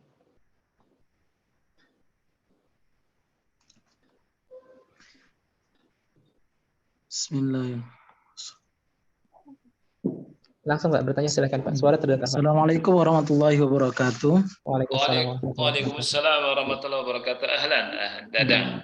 Izin bertanya nih Ustadz. Iya. Jadi di awal Ustadz ada menyampaikan tujuan Al-Quran itu ada 3 Ustadz. Yang pertama membaca, kemudian mentadaburi, kemudian yang ketiga mengamalkan Ustadz. Iya. Jadi pertanyaan saya Ustadz, saya termasuk orang yang mengamalkan hadis Nabi Ustadz yang terkait dengan khairukum man ta'amal Quran wa 'allamahu Ustadz. Iya. Sebaik-baik kamu adalah orang yang belajar Al-Quran dan mengajarkannya Ustadz. Iya. Jadi Ustadz, terkait hal tersebut Ustadz, qadarullahnya kan kita juga masih dalam tahap belajar untuk memperbaiki bacaan Al-Quran Ustadz. Iya. Jadi sikap kita sebaiknya seperti apa Ustadz? Apakah kita tetap mengajar sambil belajar ataukah kita harus belajar terlebih dahulu baru kita mengajarkan Al-Quran Ustadz? Terima kasih Ustadz. Baik, barakallahu fiik akhi. Alhamdulillah wassalatu wassalamu ala Rasulillah wa ala alihi wa ashabihi wa man wala. Wala haula wala quwata illa billah, amma ba'd. Baik, barakallahu fiik. Jadi apa yang disampaikan sama Al-Akh tadi Pak Dadang ya? Pak Dadang namanya. Iya, Pak Dadang. Terima kasih ya, barakallahu fiik Pak Dadang. Tadi sudah menyimak tentang tujuan diturunkannya Al-Quran dan untuk dibaca, ditadaburi dan diamalkan. Ya, perlu Anda ingatkan juga tentang hak-hak Quran sebenarnya tidak tiga itu. Sebagian ulama menyebutkan ada 5, ada yang 7 dan seterusnya ya. Cuma yang simpelnya Anda tadi sampaikan perkataannya Syekh Utsaimin rahimahullah taala tentang kita apakah belajar dulu kemudian mengajar, jawabannya iya. Jawabannya iya. Jadi seyogyanya kita sebelum mengajar harus berilmu dulu. Karena apa? Karena ada ilmu qabla al-qawli wal amal. Berilmu sebelum berkata dan beramal. Ada istilah faqidu syai'i la yu'ti. Orang yang tidak memiliki sesuatu dia tidak akan bisa memberi. Ya, orang kalau punya duit, misalkan 10 juta, misalkan, dia bilang anak akan infak 1 juta. Dia tinggal keluarkan saja 1 juta, karena dia punya. Tapi kalau ada orang ngomong, anak mau infak 1 juta, kemudian ditanya, Mas, mana duitnya? Katanya mau infak. Nih dompetnya, katanya kosong di dompet itu. Bisa nggak dia berinfak? Jawabannya tidak bisa.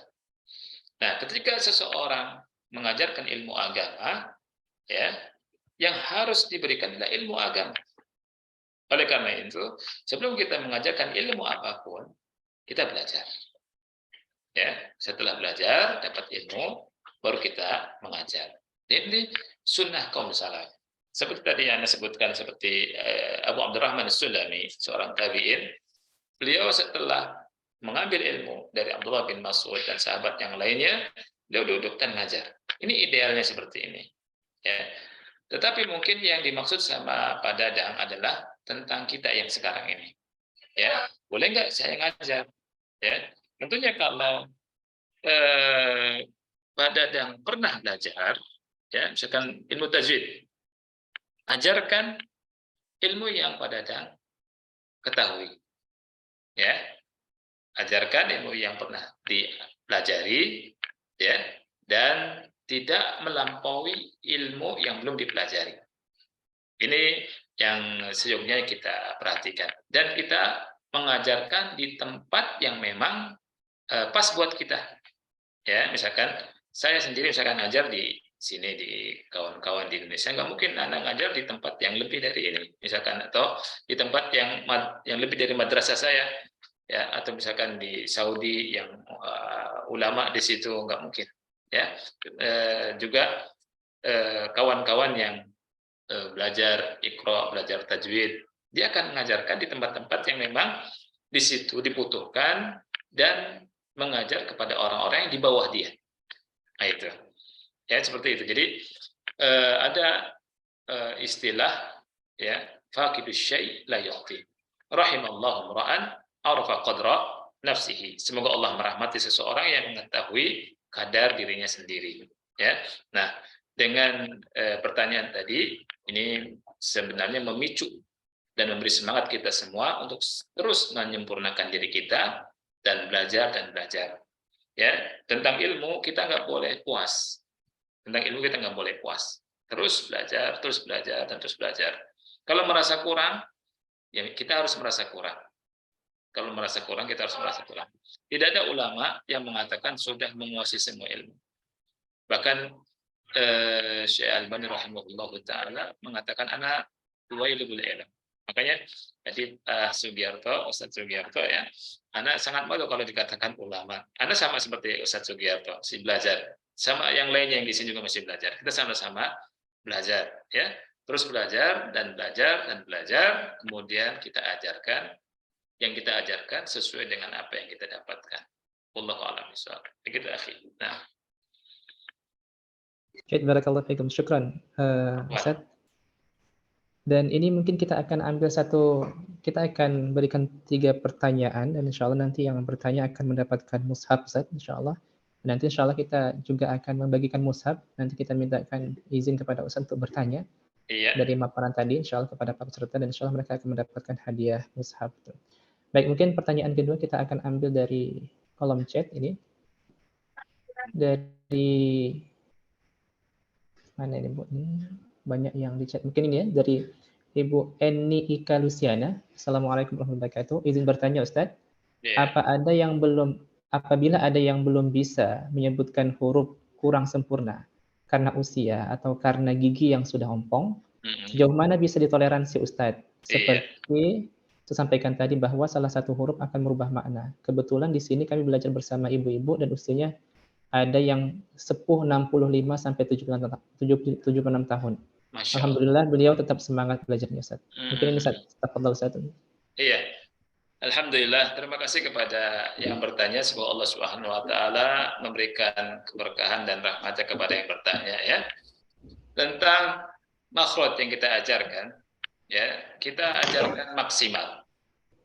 Guru atau kita sebagai pengajar, kita punya tanggung jawab dan amanah dari Allah Subhanahu wa taala.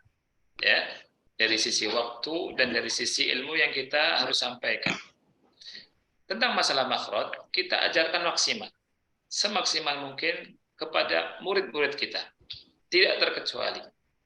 Tidak ada pengecualian. Baik itu kecil sampai tua. Cuma caranya, gitu ya. Kalau misalkan anak kecil, ya, kita contohkan dengan sistem taklidi. contohkan bagaimana cara mengucapkan. Ya, kalau kita kasih teori belum masuk tuh anak kecil, ya belum masuk dan nggak bisa ngapal teori misalkan aqsal lisan, wasatul lisan, taraful lisan dan seterusnya, nggak cocok buat anak kecil. Ya, nah kita kasih contoh. Anak-anak yang sudah nalar kita kasih selain contoh tambah ilmunya. Ya, nah bagaimana dengan murid yang memang sebagian kita muridnya orang tua, ya orang tua, ya alhamdulillah banyak yang bisa. Tapi ada beberapa kasus yang memang sudah ompong atau sudah uzur, kadang suruh mengucapkan A kembali lagi ke B, yang gitu. Mengucapkan C, mengucapkan sin, sod, salah dan seterusnya. Ini bagaimana? Ya, la yukallifullahu nafsan illa wus'aha tentunya. Allah tidak membebani jiwa kecuali sesuai dengan kemampuannya. Tetapi perlu diingat, makhraj itu kita ambil yang ada istilahnya adnal matlub. Adnal matlub. Jadi tuntutan yang paling sederhana, yang paling rendah, yang paling ringan untuk murid kita yang memang susah. Misalkan salah satu murid kita menyebutkan huruf ro tidak tebal dan susah mengucapkan tebalnya, diulang susah, salah dan seterusnya, tetap dia mengucapkan ra, misalkan ra, ya ra, ya, itu sudah benar, sudah adnal matlubnya. Jadi tuntutan yang terendahnya, karena dia susah, ya sudah nggak apa-apa. Banyak saudara kita yang mengucapkan ra, ya kan? Assalamualaikum warahmatullah, bukan warahmatullah tapi warah, ya. Itu sudah nempel pas di tempat posisinya, dan itu ya sudah. Kalau dia nggak bisa, ya, nafsan illa usaha, kita pun tidak boleh membuat dia putus asa. Kita tidak boleh membuat putus asa murid kita yang belajar, karena banyak di antara atau sebagian kita, bukan banyak, sebagian kita ketika ngajarkan makhraj atau sifat atau tajwid itu malah nakut-nakuti murid kita sehingga jadi malas ngaji atau enggak berani ngaji atau takut ngaji atau jadi jauh dari pembaca Quran. Karena apa? Kalau saya ngaji takut masuk neraka gitu. Malah ini salah. Ya, malah ini salah. Justru kita kasih semangat Bapak, Ibu, walaupun misalkan susah tetap baca Quran. Karena membaca Quran itu ya dalam semua keadaan baik, dalam semua posisi baik, posisi masih terbata-bata, apalagi yang sudah mahir. Dalam hadis Aisyah radhiyallahu anha, Rasul pernah berkata, ya, al-mahiru bil Qur'ani ma'as safratil kiramil bararah. Orang yang mahir baca Quran kedudukannya bersama malaikat yang mulia, yang baik-baik. Walladzi yaqra'ul Qur'an wa yata'ta'u fihi wa huwa 'alaihi syaqqa lahu ajran. Ya. Dan orang yang membaca Quran yang terbata-bata, yang berat, tetap mendapatkan 2 pahala. Ya, tetap mendapatkan 2 pahala. Ya, jadi walaupun terbata-bata, berat, ya nggak apa-apa, suruh ngaji. Nah, begitu ketika kita ngajarkan orang tua yang sudah 60 tahun, 65 sampai 70, ya kita ajari tetap, ya kita jangan bikin mereka putus asa, tetap untuk semangat baca Quran. Ya, Anda yakin di antara ikhwan juga punya murid yang sama ya, yang 70. Anda punya murid itu juga sudah kakek-kakek, nenek-nenek, Masya Allah. Tapi Anda suruh ngapalin surat-surat pendek, kisar mufassal, itu bisa. Sampai ada di antara mereka yang selesai juz amma. Itu sudah pensiunan, sudah 70 tahun, Alhamdulillah. Dan itu kita harus bersabar memang. Ya, bersabar, walaupun kita ketika dia ngaji dengar jatuh lagi pada kesalahan yang sama, kita tetap harus sabar. Ya, dia saja sabar, salahnya kita masa nggak sabar. Ya, seperti itu. Barakallahu fiik. Nah, baik, terima kasih, Ustadz. Ini ada pertanyaan lagi. Ini satu pertanyaan. Afwan Ustadz, saya termasuk yang mengajar Al-Quran dengan menggunakan buku metode Syafi'i. Kira-kira untuk pengajar dengan metode Syafi'i ini haruskah ada lisensi pengajaran? Kalau boleh tidak, Ustadz, untuk saat ini bisa mendapatkan ijazah ammah atau harus ikut pelatihan kajian metode Syafi'i? Bagaimana Ustadz nih? Iya, barakallahu fiik. Nah, apakah harus ada ijazah? Ya. Iya. Jadi begini, ikhwan dan akhwat sekalian ya. yang ngajarkan buku metode Syafi'i yang ini ya, atau Iqra dan seterusnya, Anda izinkan antum ngajar, ya, khususnya yang ikut daurah sini, ya. Dan memang dasarnya Anda tidak, untuk Anda punya pribadi prinsip tidak harus dia belajar sama Anda, ya. Ketika seseorang itu belajar sama syekh siapapun dan mungkin dan bisa, dan dia juga bisa ngajarkan, silakan. Mau ngajar metode Syafi'i, ya, tidak apa-apa, ya. Anda teringat dengan buku Juz Amma turutan, ya, waktu Anda di Mekah, Anda dapatkan semacam apa ya, tahqiq kali ya, itu penulis yang meneliti buku itu. Dia bilang buku Juz Amma yang dikenal oleh kalangan tulabul ilmi dengan kaidah Baghdadiyah, yang di Indonesia dikenal dengan turutan atau Juz Amma, ya, yang dulu orang-orang tua kita belajar dan juga generasi itu, ya, itu subhanallah sudah ribuan bahkan puluhan ribu bahkan mungkin jutaan orang yang keluar bisa baca Quran dari situ. Tetapi subhanallah dia bilang, ya, si pentahqiqnya ini bilang, saya tidak menjumpai nama penulisnya, gitu ya. Dia bilang ini merupakan atau ini menunjukkan keikhlasan penulisnya, subhanallah. Bahkan dia bilang, siapa yang tahu yang nulis buku ini, kasih tahu ke saya, beritakan ke saya, ya. Jadi Bapak Ibu yang Allah muliakan, ya, itu yang ingin Anda tiru sebenarnya, ya. Anda tiru, Anda ingin buku Iqra yang ditulis atau tajwid tulis, antum boleh menggunakannya, kaum muslimin boleh menggunakannya, walaupun tidak tidak belajar dulu ke Anda, tapi dengan syarat dia bisa. Apalagi misalkan utamanya misalkan dia nggak ngerti, bisa tanya ke Anda, bisa bertanya, Ustaz ini saya nggak paham, nanti saya jawab, kan gitu, ya. Tapi tidak harus tidak harus ada harus begini begitu, enggak, ya, karena Anda ingin kaum muslimin bisa menggunakannya semua, ya. Karena jujur saja ada gibtoh itu bagian daripada iri, ya, iri sama penulis buku itu, penulis buku Juz Amma. Dari buku tersebut ribuan orang, puluhan ribu bahkan jutaan mungkin itu bisa baca Quran, subhanallah, ya, bisa baca Quran, dan pahalanya ke siapa? Pahalanya ke dia, subhanallah. Dia tidak ngaku dan pahalanya sampai ke dia. Nah, jadi Anda ingin metode-metode itu, ya, metode Anda khususnya, silakan antum pakai, antum pelajari, antum ajarkan, ya. Mudah-mudahan antum dapat pahalanya dari Allah Subhanahu wa taala, dan mudah-mudahan Allah juga mengampuni dosa Anda, dan semoga Allah Subhanahu wa taala, ya, dengan sebab ini mengangkat derajat kita semua. Seperti itu. Itu yang Anda harapkan dari buku ini. Tapi kalau antum mau belajar langsung itu lebih bagus. Kalau antum mau belajar langsung atau lewat itu juga lebih bagus, seperti itu. Jadi tidak harus ada hierarki, ya. Misalkan ada sebuah metode, saya begini, Anda pernah diundang di sebuah di luar negeri, ya. Anda kasih tahu saja di Belanda, ya. Anda pernah ke sana daurah metode Syafi'i. Itu sekitar mungkin 1 bulan, ya, 1 bulan.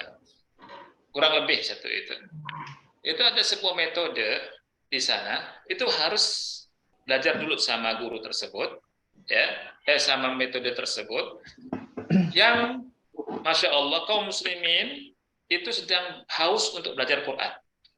Yang punya lisen, ya, yang punya ijazah dari metode itu cuma 1-2 di situ, atau sedikit lah, ya. Nah, sedangkan yang mau belajar banyak. Dan orang ketika mau mengajar itu nggak boleh kecuali sudah belajar dulu, ya. Padahal juga yang bisa ngajar itu anak pernah tes, saya pernah tes, ya, pernah coba dengarkan bacaan. Itu bacaan Qur'annya jauh lebih bagus daripada yang punya ijazah buku itu, subhanallah. Karena tidak punya ijazah buku itu, dia nggak boleh ngajar. Ya, dari sini banyak sekali anak-anak kaum muslimin, anak-anak muda, orang tua terharamkan dari belajar Quran. Dan itu pengalaman yang sungguh sangat mengiris hati anak waktu itu, sehingga anak tidak tidak sependapat dengan seperti itu. Akhirnya anak bebaskan. Ya, oleh karena itu kalau misalkan antum mau ngajar metode Syafi'i atau Iqra, antum bisa, silakan ngajar. Ya, tapi kalau mau belajar langsung, karena juga itu lebih bagus lagi. Wallahu a'lam. Barakallahu fiik, akhi. Baik, barakallahu fikum, Ustaz. Ini mohon maaf, Ustaz, tadi ada penanya pertama, Pak Dadang Sederajat.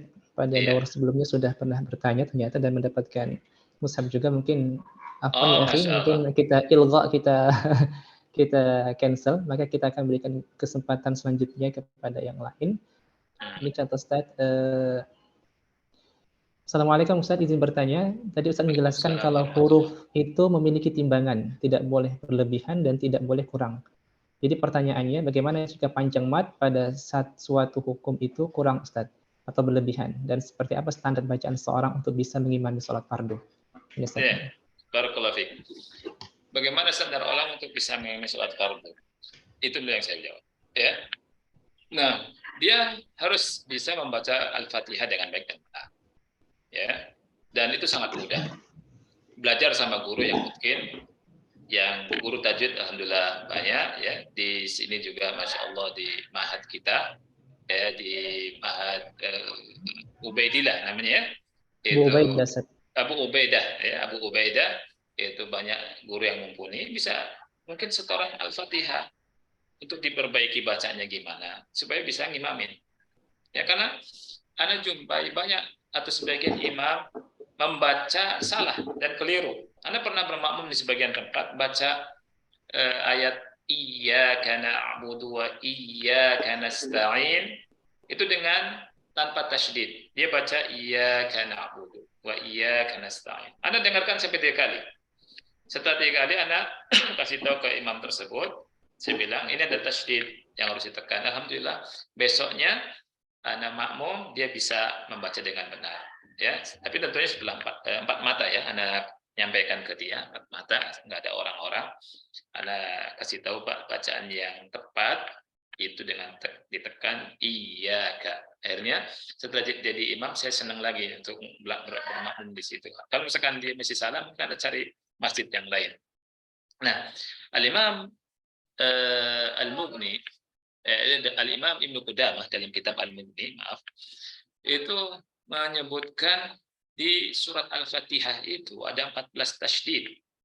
Yang apabila seseorang membacanya salah satunya tidak dibaca dengan tasydid, itu dia terjatuh pada lahan jari dan tidak pantas untuk jadi imam. Ya, tidak pantas untuk jadi imam.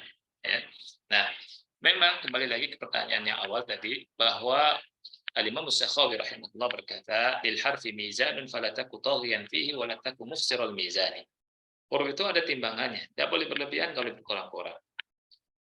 Seperti Anda kasih contoh huruf dhad. Dhad makhrajnya adalah hafatul lisan ma'al atras. Ya, jadi tepi bukan hafatul lisan, tepi lidah bersama gigi geraham atas. Ya, dan sifatnya itu istitolah yang memanjang ke depan ya. Nah, penekanannya di tepi lidah di gigi geraham. Jangan salah neken. Kalau neken depan, huruf dal yang mufakham nanti. Nah, huruf dhad ini dibaca pas seperti itu. Ya. Nah, ada yang berlebihan. Berlebihan itu yang gimana? Disebutkan sama Al-Imam Al-Jauzi, ya, seingat ana di Talbis Iblis, ada sebagian orang karena berlebihan mengucapkan huruf dhad sampai keluar air ludahnya. Ketika ngimamin keluar air ludahnya. Ini juga nggak pantas. Jadi harus pas saja, pas. Ya. Kemudian yang berkurang-kurang, dia nggak perhatian sama makhraj. Saya mengucapkan huruf dal saja dengan dal yang di-o-kan. Ya, ini juga salah. Karena itu tidak mengeluarkan huruf dhad dengan benar. Ya, jadi harus pas. Ya, gimana cara mengucapkannya dan gimana peletakannya. Kemudian sifatnya, nah itu bisa dipelajari sama kita di depan guru-guru kita. Ya, wallahu a'lam. Nah. Baik, terima kasih Ustaz. Ini mungkin karena waktunya sudah 15.50 dan mungkin Ustaz memiliki waktu sampai jam 16. Mungkin ini Ustaz kita akan bagi 2 mushaf lagi Ustaz. Karena itu mungkin teknisnya pertanyaan dari Ustaz kepada para peserta. 2 penanya insyaallah yang bisa menjawab akan diberikan mushaf masing-masing Ustaz insyaallah. Iya, barakallahu fiik. Baik Ustaz. Bagi ikhwah mohon maaf mungkin yang yang bisa menjawab nanti angkat tangannya atau raise hand di Zoom-nya insyaallah. Tafadhal. Iya. Silakan Ustaz. Baik. Pertanyaan pertama, siapa yang bisa nanya? Siapa yang bisa jawab? Sebutkan 5 dasar sebutkan definisi tajwid. Baik, sebutkan definisi tajwid, kita akan ambil baik ini Mentari Medan. Silakan. Mohon maaf, ini namanya Ibu Mentari. Boleh dibuka mic-nya.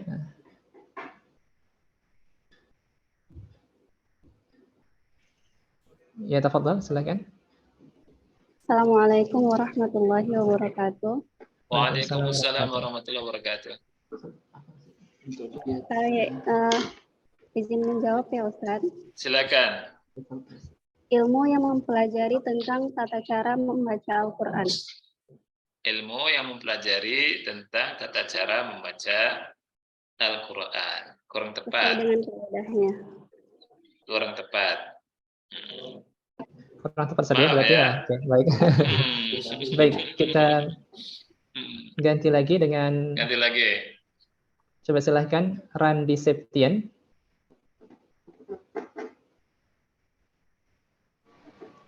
Baik Ustaz. Iya, silakan. Tajwid itu memperbaiki bacaan Al-Quran atau membaguskan baca Al-Quran sesuai dengan Ustaz? Kata bahasa Arab jawwada yujawidu tajwidan atau hasana yuhassinu tahsinan. Itu saja? Belum tepat. Baik, belum tepat juga Ustaz ya. Ya. Baik, kita beri lagi kesempatan Ustaz kepada peserta yang lain. Secara istilah. Baik. Kita tunjuk lagi dari Silmi Khairiyah Medan.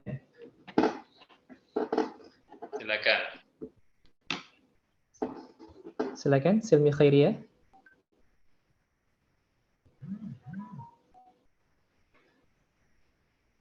Izin menjawab ya Ustaz.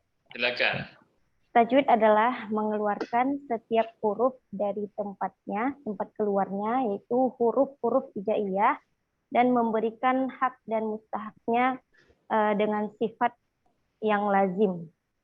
Iya, betul. Barakallahu fiik. Alhamdulillah. Baik. Ya. Alhamdulillah Ibu Silmi Khairiyah. Ibu Silmi dari mana Bu Silmi? Medan Amplas, Ustaz. Medan Amplas. Baik, insyaallah. Barakallahu fiik. Nah, tapi ada yang kasih tambahan, sifat yang lazim dan sifat yang datang dan pergi bisa juga, ya. Barakallahu fiik. Baik, selamat Bu Silmi. Insyaallah nanti kita akan hubungi selanjutnya insyaallah. Baik, pertanyaan kedua Ustaz. Pertanyaan yang kedua, ya. Baik. Sebutkan pokok bahasan ilmu tajwid. Baik, ikhwah, sebutkan pokok bahasan tajwid. Baik, kita berikan kesempatan menjawab kepada Ibu Yatiwati. Ibu Yatiwati. Silakan Ibu. Waalaikumsalam warahmatullahi wabarakatuh.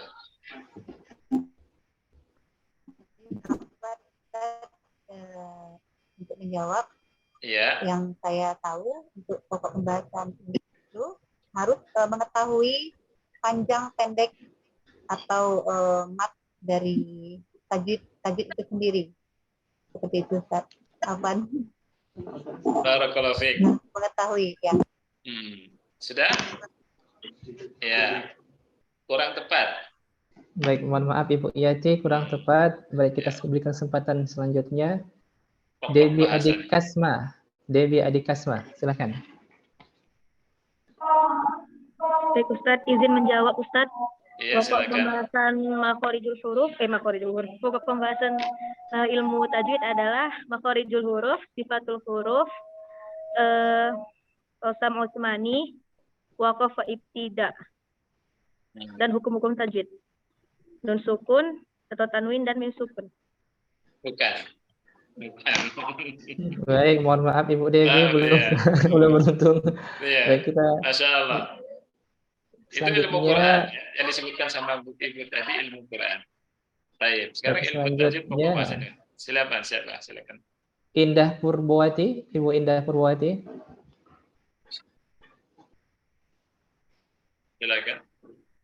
Silakan Bu Indah. Pokok-pokok bahasan ilmu tajwid adalah lafaz-lafaz Al-Quran. Masya Allah, barakallahu fiik, bagus sekali, betul. Baik, alhamdulillah. Ibu Indah selamat mendapatkan satu mushaf insyaallah. Dan Ibu Indah dari mana Ibu Indah? Dari Binjai Ustadz. Oh, Binjai dekat. Salam dari Binjai Ibu ya, insyaallah. Mbak Wati. Baik, ikhwas sekalian, alhamdulillah mungkin mushaf sudah kita bagikan semua dan alhamdulillah kita juga sudah mendengarkan kajian ilmu yang disampaikan oleh guru kita Ustadz Abu Ya'la Al-Qarnaidi. Dan kapan Ustadz bisa ke Medan Ustadz kira-kira Ustadz? Oh, insyaallah, Anda kasih kabaran tuh. Insyaallah. Ustadz Sugiarto di Mahat juga? Iya, saya di Mahat Abu Beda juga Ustadz, insyaallah. Masya Allah, barik fiik, Masya Allah. Nanti mudah-mudahan bisa bersilaturahim dengan Ustadz, berkunjung ke Mahat kita untuk berdiskusi atau sharing dengan para asatizah di tahsin kita Ustadz, mudah-mudahan. Barakallahu fiik. Insyaallah. Baik Ustadz, Afwan sebelum tutup mungkin Ustadz ada nasihat atau ada yang disampaikan kepada kami semua Ustadz. Iya, sebelum Anda tutup ya, nasihat Ana, kita sama-sama memperbaiki diri dengan terus belajar ilmu yang paling utama ya, yaitu ilmu Quran yang Rasulullah SAW bersabda khairukum man ta'allama al-Qur'ana wa 'allamahu. Sebaik-baik kalian adalah orang yang belajar Al-Quran dan mengajarkan. Terus jangan malas. Terus baca Quran, mudah-mudahan Allah berkahi kita semua. Ini saja barangkali dari Ana. Saya akhiri subhanakallahumma bihamdika asyhadu an la ilaha illa anta astaghfiruka wa atubu ilaik. Dan saya izin undur diri ya Ustadz Sugiarto dan yang lainnya. Assalamualaikum warahmatullahi wabarakatuh. Waalaikumsalam warahmatullahi wabarakatuh. Baik, terima kasih kami ucapkan kepada guru kita Ustadz Abu Ya'la atas pemaparan materi tadi. Dan sebenarnya kalau kita lihat dari buku Tajwid Syafi'i ini sangat lengkap sekali dan banyak pembahasan yang di sana yang perlu kita untuk baca, khususnya bagi pelajar tahsin, pelajar ilmu tajwid, pelajar Al-Quran. Tujuannya untuk apa? Untuk memantapkan dan mendudukkan ilmu kita lagi. Ikhwas sekalian, mohon maaf sebelumnya, sebelum kita tutup acara ini, ada beberapa hadiah lagi yang akan kami bagikan di sini. Oleh karena itu mungkin jangan keluar terlebih dahulu, kita akan membagikan voucher untuk belajar di Mahat Abu Ubaidah, yaitu sebentar ini voucher belajar, ada 2 voucher untuk tahsin. Oleh karena itu insya Allah kita akan coba tampilkan siapa di antara para peserta yang beruntung di sini untuk mendapatkan 2 voucher tahsin, dan insya Allah akan bisa belajar di Mahat kita di Tahsin Abu Ubaidah untuk angkatan yang ke-16. Baik, insya Allah kita akan lihat siapa peserta yang beruntung. Silahkan Pak. Baik ya. Baik, 1, 2, 3 kita mulai. Baik, stop.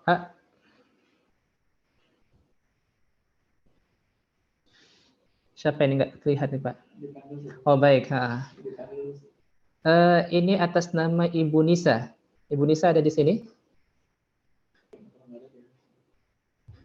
Ibu Nisa, ini nomor HP-nya itu yang ujungnya 1058. Baik, tidak ada. Baik, silakan angkat tangan Bu Nisa, ada enggak? Baik, tidak ada. Kita batalkan, masuk kepada putaran yang kedua. Kita hapus Bu Nisa. Baik, kita mulai ya. 1, 2, 3, wahid isnan salasah. Baik, stop.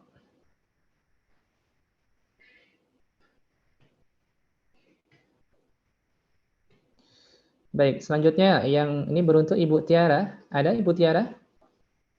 Boleh raise hand kalau ada di sini. Ini pada udah nggak ada semua, ini pada keluar nih. Ibu Tiara, ada?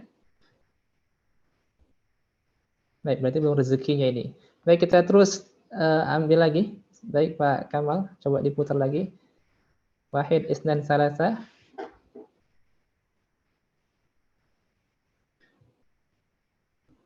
Ya. Oh, baik, mohon maaf tadi. Oke, nah. Ini selanjutnya ini, alhamdulillah, Ibu Siti. Ibu Siti ada? Silakan Ibu Siti. Suaranya.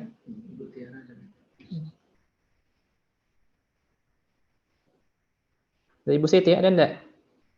Tidak ada. Berarti alhamdulillah tadi Ibu Tiara sudah ada, dan insya Allah Ibu Tiara mendapatkan satu voucher untuk belajar tahsin.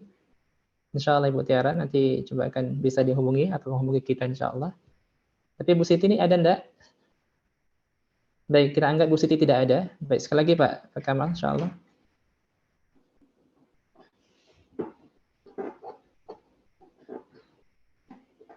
Stop.